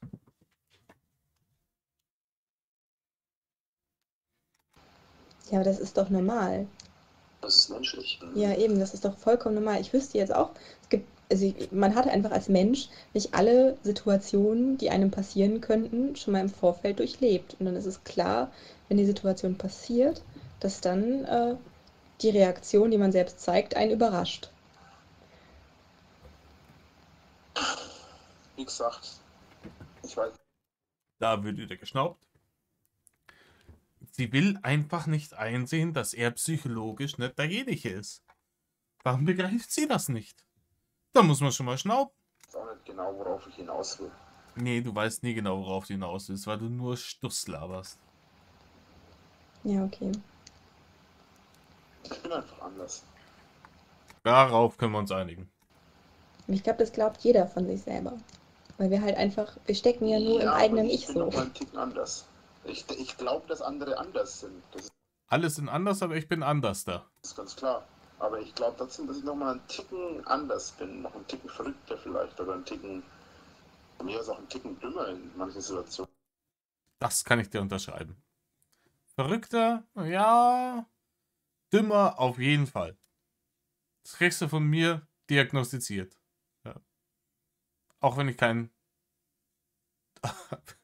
fertig studierter Psychologe bin. Ich habe ein paar Jahre lang Psychologie gehabt. Wir Sozi-Zweig auf der Boss. Aber sogar mit dem rudimentären Psychologiewissen kann ich dir das definitiv bescheinigen. Und in anderen Situationen wieder manchmal einen Ticken schlauer. Keine Ahnung. Nee, das nicht. Bleib bei der ersten Aussage. Du bist manchmal, oft, immer einen Ticken, auch mal einen größeren Ticken dümmer. Da können wir uns drauf einigen. Schlauer, not so much. Nee. Und nein, das hat nichts mit Intelligenz an sich zu tun. Nee, das hat was, aber jeder Mensch ist doch individuell so. Und jeder empfindet sich doch auch als individuell. Also ich wüsste jetzt nicht. Das, was ich meine, geht über die Individualität hinaus. Das ist so der Punkt, auf den Nee, er ist noch viel individueller wie alle anderen. ich hinaus will die ganze Zeit. Also du fühlst dich so ein Stück weit unmenschlich, oder? Nee, was er sagen will, er fühlt sich übermenschlich. Er ist mehr als alle anderen. Er ist die natürliche Weiterentwicklung des banalen Menschen. Das haben nur die Leute noch nicht begriffen. Das ist vielleicht jetzt ein bisschen viel gesagt, aber ja, eigentlich ist es genau das, worauf ich hinaus wollte. Also so autonom von dem menschlichen Körper. Ich fühle mich jetzt nicht wie ein Alien oder so, aber ich fühle mich anders. Also ich denke, dass ich zwar Also, ich glaube, jetzt weiß ich, wie ich es ausdrücke. Pass auf. Oh, aufgepasst, Ohren gespitzt. Schauen wir doch mal. Wir Menschen bauen Scheiße, ja? Ist Besonders du. Sehr viel. Sehr oft überdurchschnittlich. klar. Wir zerstören uns gegenseitig, wir zerstören die Welt. Und jetzt ist wieder die Sache, dass das wahrscheinlich auch gleich wieder so rüberkommt, ja, wie so denken ja viele. Aber bei mir ist es wieder noch ein bisschen anders. Ja, aber bei mir ist es wirklich so. Also die anderen sind alles Trottel, die so denken. Aber ich bin derjenige. Ich habe manchmal das Gefühl, dass ich wirklich den Schmerz spüre, der auf der Welt ist. Auch das. 100 Pro aus einem seiner Animes.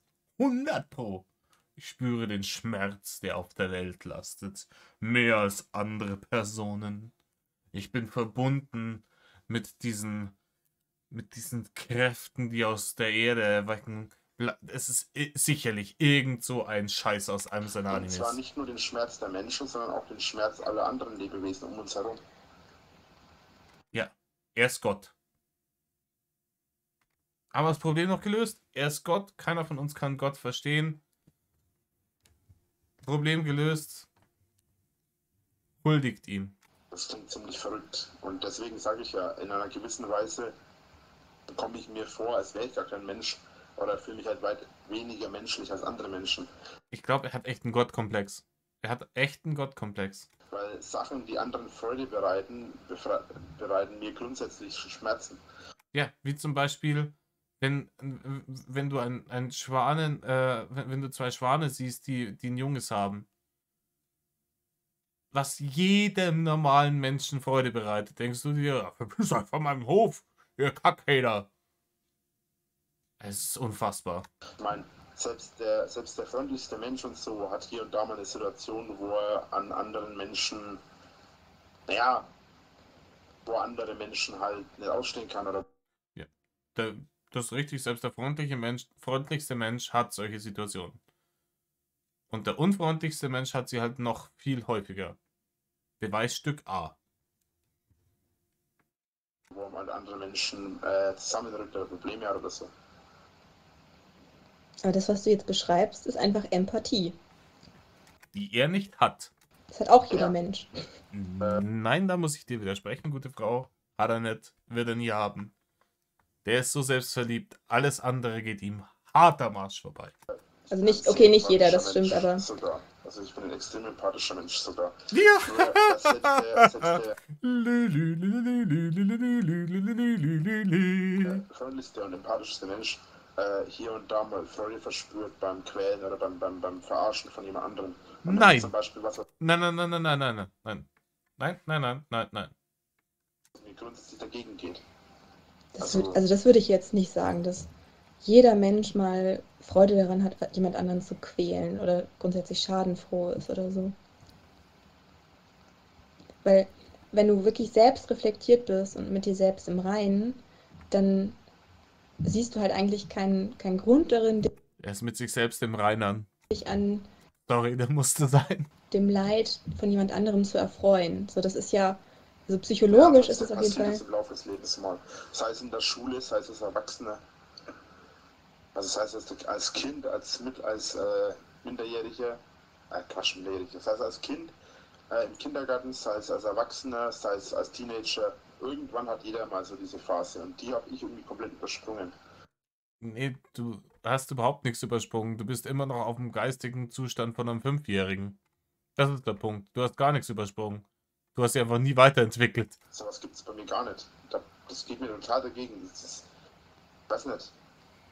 Ich habe da das Gefühl, als würde ich mich selbst abmurksen. Ich habe das Gefühl, als würde ich mich selbst abmurksen, wenn ich Schadenfreude empfinde. Ein Scheiß. Das ist auch wieder hier, ja? Von 2017. Und vor ein paar Tagen sitzt er noch vor seiner Überwachungskamera und sagt, ja, versuch mal da drüber zu klettern über das Tor. Dann schneidest er die ganzen Hände auf. Hahaha. Aber na, wenn er Schadenfreude kann er nicht empfinden, weil da hätte er das Gefühl, den Schmerz selbst zu. Halt dein Maul, einfach halt dein räudiges Lügenmaul, ganz ehrlich. Anders kann ich es nicht beschreiben. Keine Ahnung, es ist Winter draußen, es ist Glatteis und du bist mit einem Freund draußen und der Freund legt sich auf den Popo, weil er übers Glatteis gestolpert ist, aber fängt selber über die Situation total an zu lachen. Fällt es dir dann schwer, auch mit ihm zu lachen? Also empfindest du das dann als Ich finde dieses Bild so genial. Das Poster im Hintergrund. Big Metal Show. Friday, October 14th. Emskirchen. The Fat Man. Sorry. Schadenfreude? Ja, eigentlich nicht, weil das in dem Fall ja für ihn selber lustig war. Hätte er jetzt irgendwie Schmerzen, hätte er jetzt angefangen zu weinen oder so, dann hätte ich ihm aufgeholfen, dann hätte ich das halt gespürt.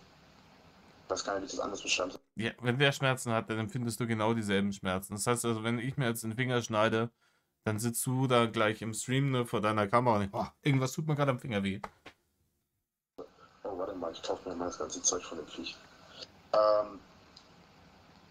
Wieder die Zockerei im Hintergrund. Also im Prinzip gefällt mir das halt nicht. Ich lache nicht gerne über jemanden, der sich hingelegt hat oder so. Auch das ist wieder gelogen. Nee, schon klar, aber also ich weiß nicht, ich bin so ein Mensch, wenn mir sowas passiert, ich bin im ersten Moment geschockt und dann muss ich anfangen zu lachen, so darüber, wie blöd ich eigentlich bin. Keine Ahnung, dass ich die Schuhe mit der glatten Sohle angezogen habe und ja. Und dann kann halt auch mein Umfeld mit darüber lachen, so. Also ich bin eher so jemand, der das dann so unter den Teppich kehrt, so, weißt du? Also nicht unter den Teppich kehrt, aber halt. Und ich finde es dann auch überhaupt nicht schlimm, wenn andere da auch drüber lachen. Ich empfinde es dann nicht als schadenfroh, die anderen. Keine Ahnung, vielleicht bin ich da einfach. Wie gesagt, das ist halt der Punkt, wo ich mich halt anders empfinde.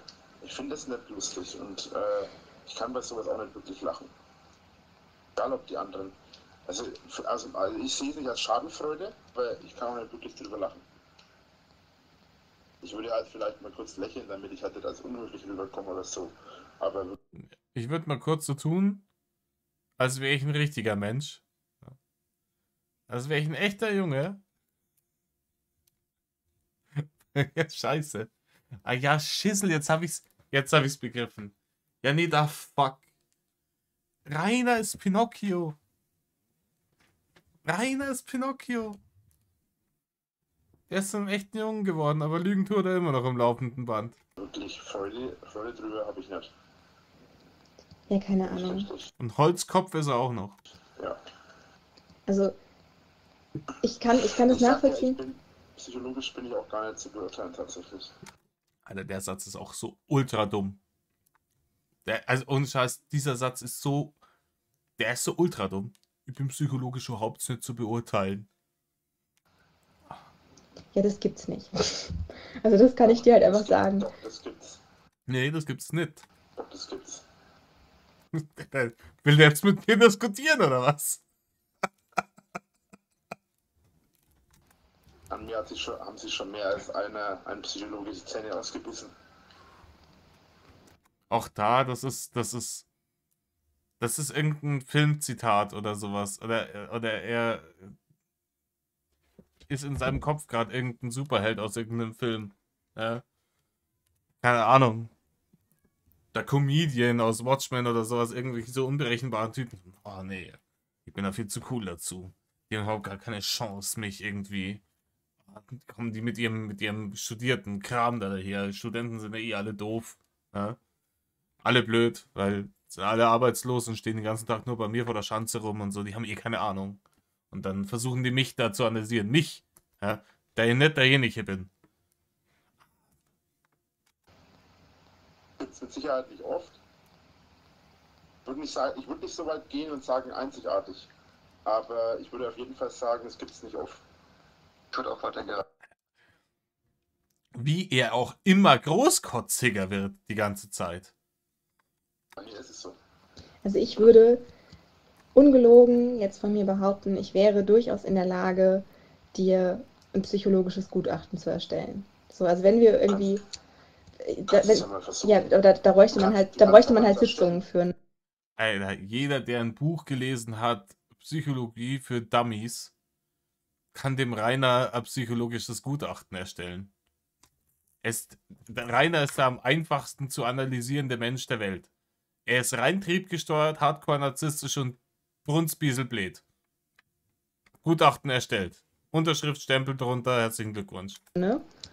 Du kannst es auch erstellen, das ist nicht das Thema. Aber ich weiß halt nicht, worauf du letzten Endes hinaus willst. Also erstellen konnten das die anderen schon auch. Die hatten nur halt keinen Erfolg bei dem, was sie vorhatten. Indem sie halt versucht haben, Nee, die haben das schon erstellt, aber ich sehe das anders, deswegen ist das nicht so. mich zu analysieren, weil ich war dann bei 3 verschiedenen, das habe ich sogar mal ausprobiert, ich war mal bei 3 verschiedenen. Ja.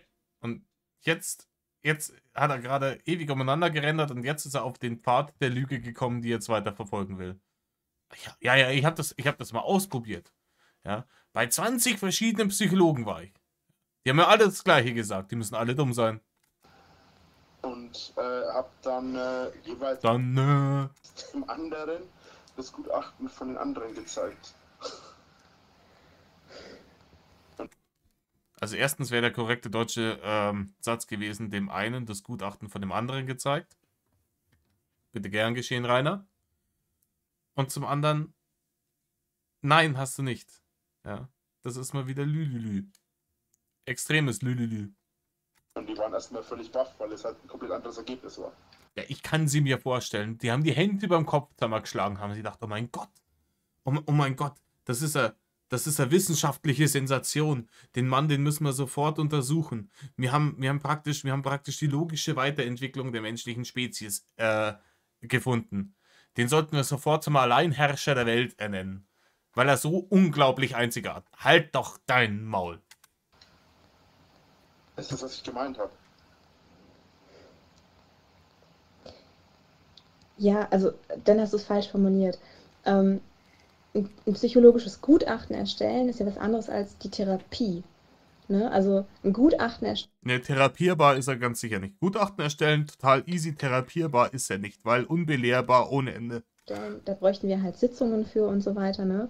Da brauchst du halt irgendwie je nachdem, was halt auch anliegt, ne, was man auch bewirken will mit der Therapie, dann muss halt das, Wisst ihr, welche Therapie bei ihm, glaube ich, ja, auch die würde nicht fruchten. Kennt ihr die Simpsons-Folge, wo rauskommt, dass Ned Flanders als Kind ein Rowdy war und die Therapie war 1 Jahr lang jeden Tag einen Arsch voll kriegen?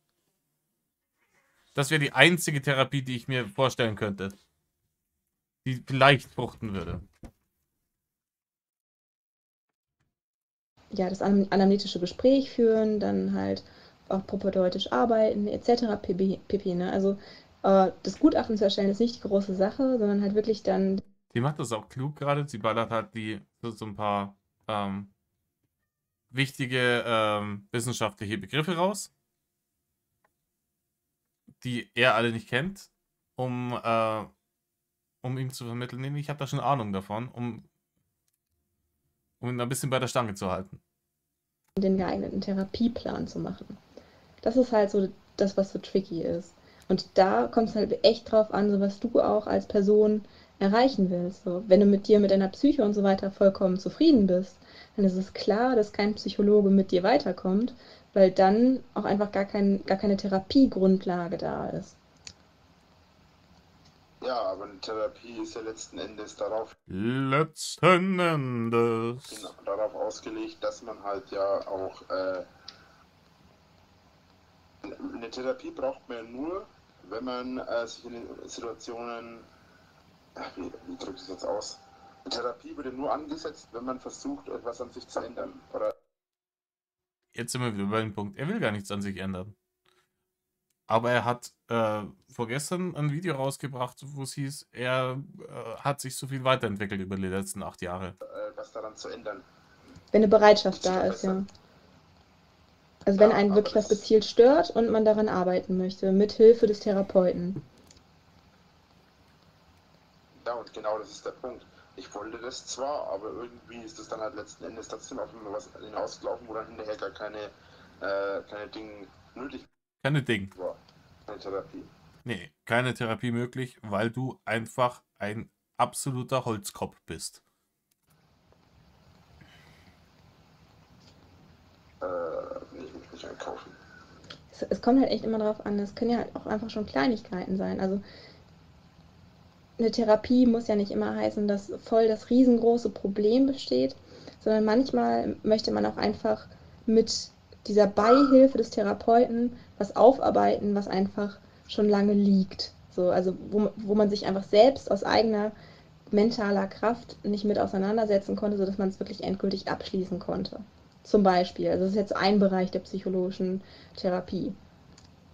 Ja, und da gibt es in meinem Fall ja nichts, was ich abschließen müsste. Nee, überhaupt. Nee, gar nicht. Der reine emotionalen Ballast hat doch da. Nee. Nee. Sachen, die er aufarbeiten müsste, die er seit langem verdrängt. Nee. Der reine. Nee. Ivo. Mit meinem Vater zum Beispiel habe ich jahrelang Probleme gehabt, bevor er gestorben ist. Er sagt, er hat nichts aufzuarbeiten und dann kommt er sofort auf das Thema mit seinem Vater. Anscheinend hat er doch was aufzuarbeiten. Das war das schlechte Verhältnis zu seinem Vater. Da wäre es vielleicht auch mal notwendig, in eine Therapie zu gehen. Mal mit jemandem Professionellen darüber zu sprechen. Nee. Macht er nicht, sieht er nicht ein. Er ist das höchste Wesen. Er ist nicht derjenige, vor allem psychologisch nicht, strafrechtlich nicht, nie. Aber ich mache ihm keinen Vorwurf. Er hat das Beste daraus gemacht, aus dem, was er hatte. Oder was er konnte. Von daher. Und es gibt eigentlich nichts, was mich in meinem Leben stört. Sei es in der Zeit in meiner Schulzeit, sei es in meinem jetzigen Leben. Ich bin mit dem, was ich gemacht habe, komme ich klar. Er wollte gerade sagen, ich bin damit zufrieden. Hat aber nochmal kurz umgeschwenkt, weil er gemerkt hat, ist er nicht. Ich bin mit dem, was ich gemacht habe, ich komme da klar damit. Ja, das ist ja okay. Ich sage halt einfach nur, aber dann, das macht dich nicht zu jemandem, der für Psychologen nicht, ja, also es macht dich nicht zu einem psychologischen Wunder, dass man kein Gutachten erstellen könnte oder sonst irgendwas, sondern wenn es halt einfach nichts gibt, was therapiert werden müsste, dann ist es auch klar, dass nichts therapiert wird und therapiert werden kann. Also wenn du als Patient, also so heißt es halt immer als Patient oder als Klient, nicht findest, dass es was gibt, was therapiert werden müsste, dann kann natürlich auch der Therapeut keine Hilfestellung geben bei was nicht bearbeitet wird.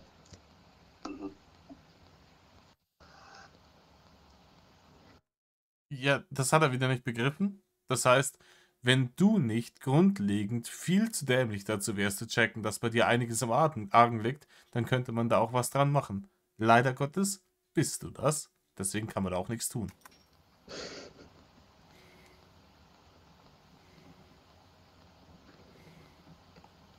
Ja, also das war jetzt so mein Schlussplädoyer. So, keine Ahnung. Ja, ich bin halt am Zocken nebenher, ne? Ja, das haben wir kaum gemerkt, Rainer, dass du im Zocken neben mir bist. Was auch höchstgradig scheiße ist. Ganz ehrlich. Ja, nee, das ist halt einfach echt so. Also es macht dich wirklich, tut mir leid, nicht zu einem psychologischen Wunderkind oder so, Ich habe sondern nie behauptet, ein psychologisches Wunderkind zu sein. Das Doch, du hast behauptet, du wärst nicht psychologisch erfassbar. Oder was hat er gesagt? Also, er wäre nicht psychologisch analysierbar. Und das ist halt einfach, doch, das ist genau das. war nee, nie meine Wortwahl. es war jetzt Das hab ich auch nie überspitzt. gesagt. Es war jetzt überspitzt, natürlich. Das ist das, was ich meine. Ich habe die Bereitschaft, darüber zu reden, aber es gibt halt nichts, wo ich zu beklagen hätte oder so. Es gibt nichts, was er zu beklagen hätte.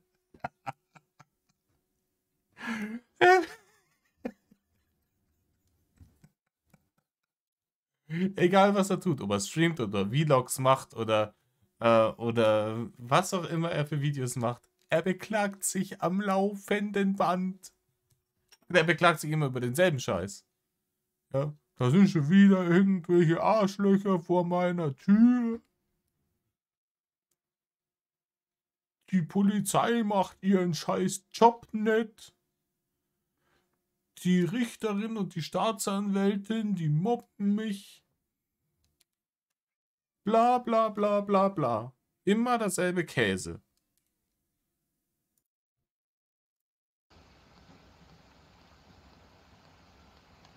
Also, ja, mein Vater und so und ich sind nicht so gut klargekommen, aber ich habe kein Problem damit, wie es war. Ich meine, letzten Endes ging es, der Hauptpunkt der ganzen Geschichte, der ging halt letzten Endes auf meinen Vater seine Krankheit zurück und deswegen komme ich damit klar. Ich habe damals zwar lange Zeit Probleme mit meinem Vater gehabt, aber ja, wie gesagt, er konnte Er hat keinen Redebedarf. Aber er fängt spontan von seinem Vater zum Schwadronieren an. letzten Endes auch nicht zwanghaft was dafür, deswegen habe ich kein Problem damit, wie es gelaufen ist. Und du hast auch nicht das Gefühl, dass so diese Probleme nie gelöst worden sind, die ihr vorher hattet? Äh, es gibt keinen Grund darüber, sich jetzt Gedanken zu machen, weil ich denke, also ich habe ja keinen Glauben in dem Sinne. Also ich glaube, entweder wenn wir sterben, wir treten eine neue Reise an, die wir nicht mit anderen zusammen antreten können, oder wir treten eine neue Reise an, wo wir sowieso generell nicht mehr zurückkommen, also wo es uns gar nicht mehr gibt, wo wir aufhören zu existieren. Da wird er wieder richtig hardcore philosophisch wieder. Ja. Sokrates Winkler. Nee, ich rede jetzt nicht von, einem Ja, spirituellen was ich damit Glauben, sagen ne? will. Nee, was ich damit sagen will. Entschuldigung, bin ich zu weit abgeschweift. Mein Fehler. Das ist ja nie passiert bisher. Nee, ich wollte damit nur sagen, ich lasse mich nicht von Sachen runterziehen, die ich nicht ändern kann. Und ich gehe davon aus, wenn mein Vater tot ist, dass da nicht weiter mehr was passieren wird. Weil letzten Endes, Wenn ihr so traurig wie es ist, ja. ich mich mal mit meinem Vater nie aussprechen können werde. Und deswegen habe ich kein Problem damit, wie es gelaufen ist. Aber es gibt auch jetzt nichts, also Das ist Vergangenheit. schon, das ist klar, dass es Vergangenheit ist. Nur manchmal gibt es halt einfach Dinge, ne? Jeder Streit, jeder negative Austausch mit einem anderen Menschen, der uns nahe steht, ist halt auch emotionaler Ballast. Ne? Das ist, auch wenn wir den nicht so empfinden, aber so, wie gesagt, ne, Hormone und so weiter und Emotionen und Erinnerungen sind auch immer mit einem hormonellen Code verbunden. Und wenn wir daran zurückdenken, werden halt bedingt diese Hormone, die wir zu dem Zeitpunkt ausgeschüttet bekommen haben, auch wieder ausgeschüttet. Also wie zum Beispiel, wenn wir eine total glückliche Erinnerung haben und daran zurückdenken, auch wenn wir gerade nicht in dieser Erinnerung oder in dieser Situation sind. Ja, was sagen Sie, ist da wirklich gut. Sie versucht ihn da jetzt irgendwie noch, also die bringt das gut rüber. Dann sind wir trotzdem so wieder in diesem emotionalen oder annähernd in diesem emotionalen Zustand. Ja, und genau das ist wahrscheinlich der Knackpunkt bei mir. Bei dir knackt überhaupt nichts. Ich glaube nicht, dass ich diese Hormone in dem Fall ausschütte, weil sonst hätte ich das so oft denken müssen. Ich mache aber niemanden einen Vorwurf. Weder Na, du hast noch nie jemandem einen Vorwurf gemacht. Du hast deiner Mutter keine Vorwürfe gemacht, deiner Schwester keine Vorwürfe gemacht. Du hast auch deinem Vater noch nie Vorwürfe gemacht. Du machst den Hatern nicht am laufenden Band Vorwürfe oder deinen Nachbarn oder der Polizei oder allen anderen Menschen auf der Welt. Außer dir. Alle Leute sind schuld, dass alles scheiße ist. Der Einzige, der alles richtig gemacht hat in den letzten 10 Jahren, bist du. Komisch. den Leuten, die ich in meiner Schulzeit kennengelernt habe, noch meinen Vater, mit dem ich es teilweise wirklich schwer hatte, noch meiner Mutter, die abgehauen ist, nachdem mein Vater gestorben ist. Ja, ich habe heute keinen Kontakt mehr mit ihnen. Das ist aber etwas, was ich aus freien Stücken entscheide, aber dann. Nee, das hat wahrscheinlich deine Mutter aus freien Stücken entschieden und das ist ein richtiges Armutszeugnis. Wenn man so ist, dass sogar die eigene Mutter nichts mehr mit einem zu tun haben will, das ist ein richtiges Armutszeugnis, weil das ist der Mutterinstinkt ist einer der stärksten Instinkte, die ein Mensch haben kann. Und dann zu sagen, nee, das hat keinen Sinn mehr, der Mensch ist für mich durch als Mutter, da musst du richtig in die Scheiße gegriffen haben. Richtig. Und das ist ein Armutszeugnis und nicht für deine Mutter, sondern für dich. darüber hinaus habe ich keinerlei Hass über sie oder habe keinerlei Ja, weil wir wissen, er kann keinen Hass empfinden. andere Emotionen darüber. Für mich sind diese Menschen einfach nicht mehr existent, basta. Und ich lasse mich nicht davon runterziehen oder ich lasse mich auch nicht davon irgendwie in irgendeiner Art und Weise beeinflussen. Und ich habe auch keinerlei reelle Bedenken oder sonst was darüber. Also es gibt nichts da in die Situation, was mich da sauer macht oder so. Ich habe selten sowas Widerliches gehört wie das. Und das ist schon von 2017. Also, ja, an alle Leute, die sagen, ja, nee, der ist ja praktisch nur durch die Hater so weit getrieben worden, dass er irgendwann so geworden ist. Die Scheiße ist 5 Jahre her. Der war damals schon so. Und der war auch die 5 Jahre davor schon so und wahrscheinlich die 20 Jahre davor auch. Das ist erledigt. Ende. Und dann wundert er sich, warum sein ganzes Leben lang keiner leiden konnte. Und ich fresse da auch nicht in mich hinein, weil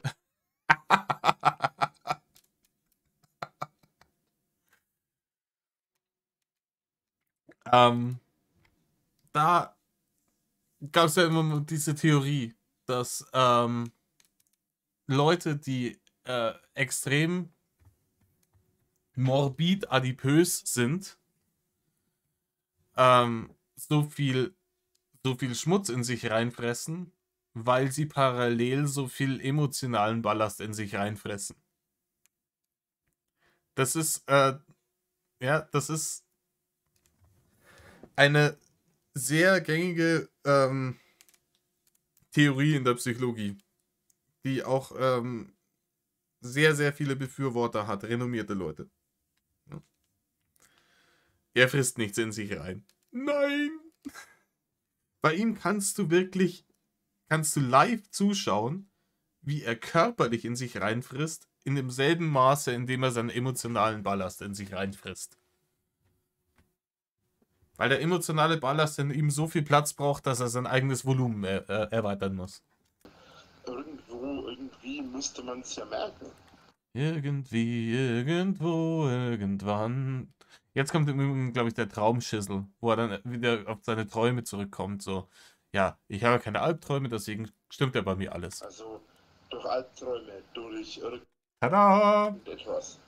Tatsächlich ist es sogar so, obwohl ich so viele Jahre Stress mit meinem Vater hatte und Streit mit meinem Vater hatte, über was weiß ich wie viele Jahre hinweg. Mein Vater, ich hatte erstmal, das wissen nicht so viele, das habe ich irgendwann mal schon mal erzählt. Die Hater haben das, glaube ich, nie wirklich ernst genommen. Das war auch auf dem ersten TS damals schon erzählt. Und zwar, als mein Vater gestorben war, ich weiß nicht, ein halbes Jahr später, habe ich einen Traum gehabt. Und anstatt irgendwie in dem Traum, dass ich mit meinem Vater gestritten hatte. Im Übrigen, es ist vollkommen normal, wenn man ein geliebtes Familienmitglied verliert, dass man von diesem Menschen träumt. Ich habe meinen Vater auch verloren. Ich träume auch häufig von ihm. Das ist vollkommen normal. Oder so, was die Mehrheit der letzten Jahre eigentlich so für mich und meinen Vater waren, habe ich eigentlich letzten Endes nur geträumt, was heißt nur, das war schon ziemlich emotional, dass ich eine Frau habe, 2 Kinder, meine Frau in der Küche ist, hier auf dem Hof, wo ich lebe, wo ich ja damals gelebt habe und wo ich auch heute noch lebe, dass ich mit meinem Vater, dass ich mit meiner Tochter auf dem Arm am Grill stehe und ein bisschen grill. Da müsste sich der Gegenwartsrainer mal mit dem Vergangenheitsrainer unterhalten, irgendwie. Ja, da wo ich lebe. Wo ich auch immer noch lebe. Nicht mehr lange, mein Freund. Ein bisschen mit meinem Sohn zusammen in den Tisch steckt. Und mein Sohn plötzlich, der hat so um mich und meine Tochter, die ich auf dem Arm habe, halt ein bisschen um uns gespielt. Und daraufhin hat dann mein Sohn ist irgendwie zum Tor gelaufen und hat halt gemeint, irgendwann, Papa, komm mal her, da ist ein Mann, der will mit dir reden. Also auch schon viele Jahre her, ich weiß es nicht mehr ganz genau irgendwie. Jedenfalls bin ich da so, schaue ich so zum Tor und denke mir so, das kann nicht sein. Und ich habe halt da einfach meinen Vater stehen sehen. Und dann ist er gekommen und hat er die Prügeln ausgeschmissen. Ich bin dann so zum Tor und habe dann halt geträumt. Im ersten Moment habe ich es nicht wahrhaben wollen, dass er noch lebt, beziehungsweise habe ich irgendwie gedacht, dass er halt noch lebt, aber halt nicht, dass er halt gar nicht beerdigt wurde. Das war diese Verleumdung quasi. Aber ja, kurze Zeit darauf hat sich dann halt herausgestellt, ja, dass ich halt meine Tochter so auf dem Arm habe und alles. Ja, also, wie gesagt, ich habe vorhin gesagt, das ist ganz normal, dass man ja, da träumt von den Menschen. Ich glaube ihm auch, dass er ab und zu Träume hat, in denen sein Vater vorkommt. Möchte ich ihm gar nicht absprechen. Wie gesagt, ist ganz normal, habe ich auch. Aber er dichtet jetzt da irgendwelche Details mit dazu. Solche Träume sind nie so detailliert. Nie. Man erinnert sich dann im Nachhinein noch, ja, ich habe von dem geträumt und wir haben irgendwie Zeit miteinander verbracht und vielleicht noch grob, worum es ging. Aber diese Mini-Details, die er da jetzt auspackt, das ist alles dazu gelogen, um hier psychologisch als nicht derjenige dazustehen.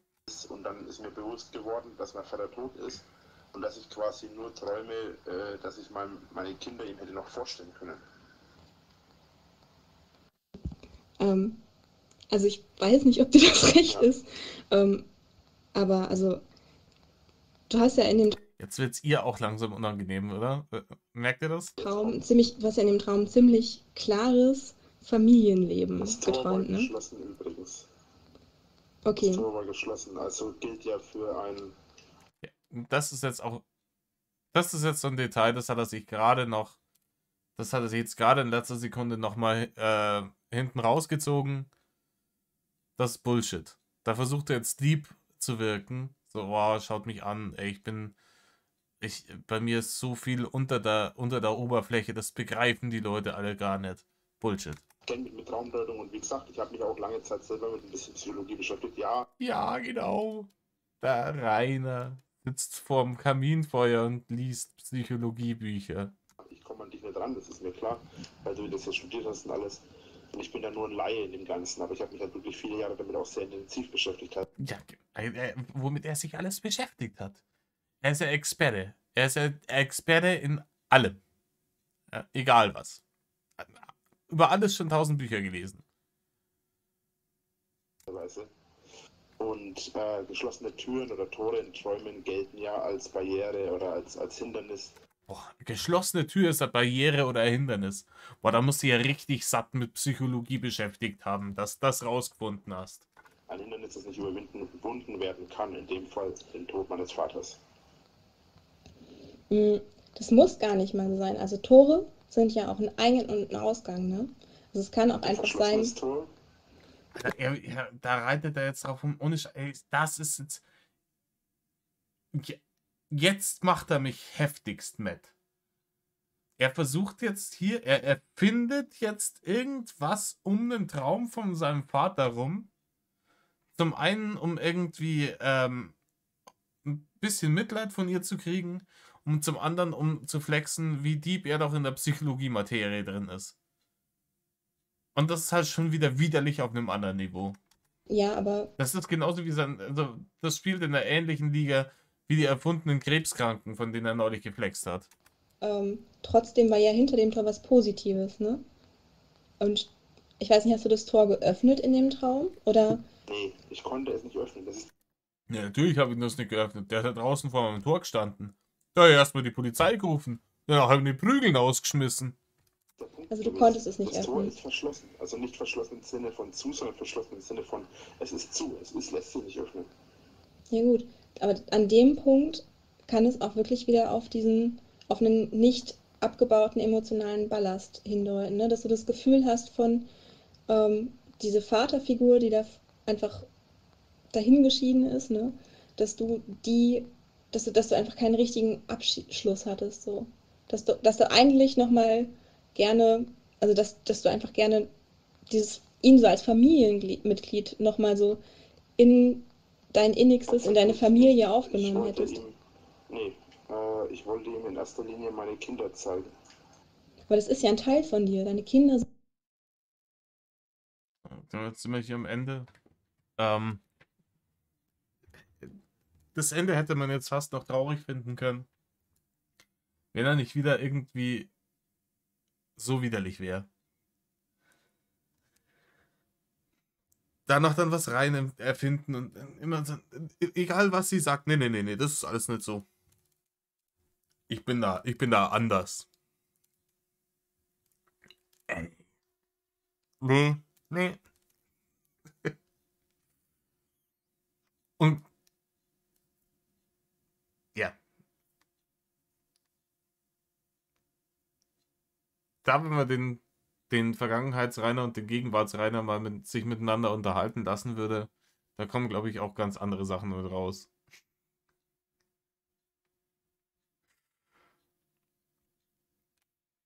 Okay, dann wünsche ich euch noch einen wunderschönen Tag. Meddelt mir nicht zu hart. Und wir hören uns die Tage. Tschüss.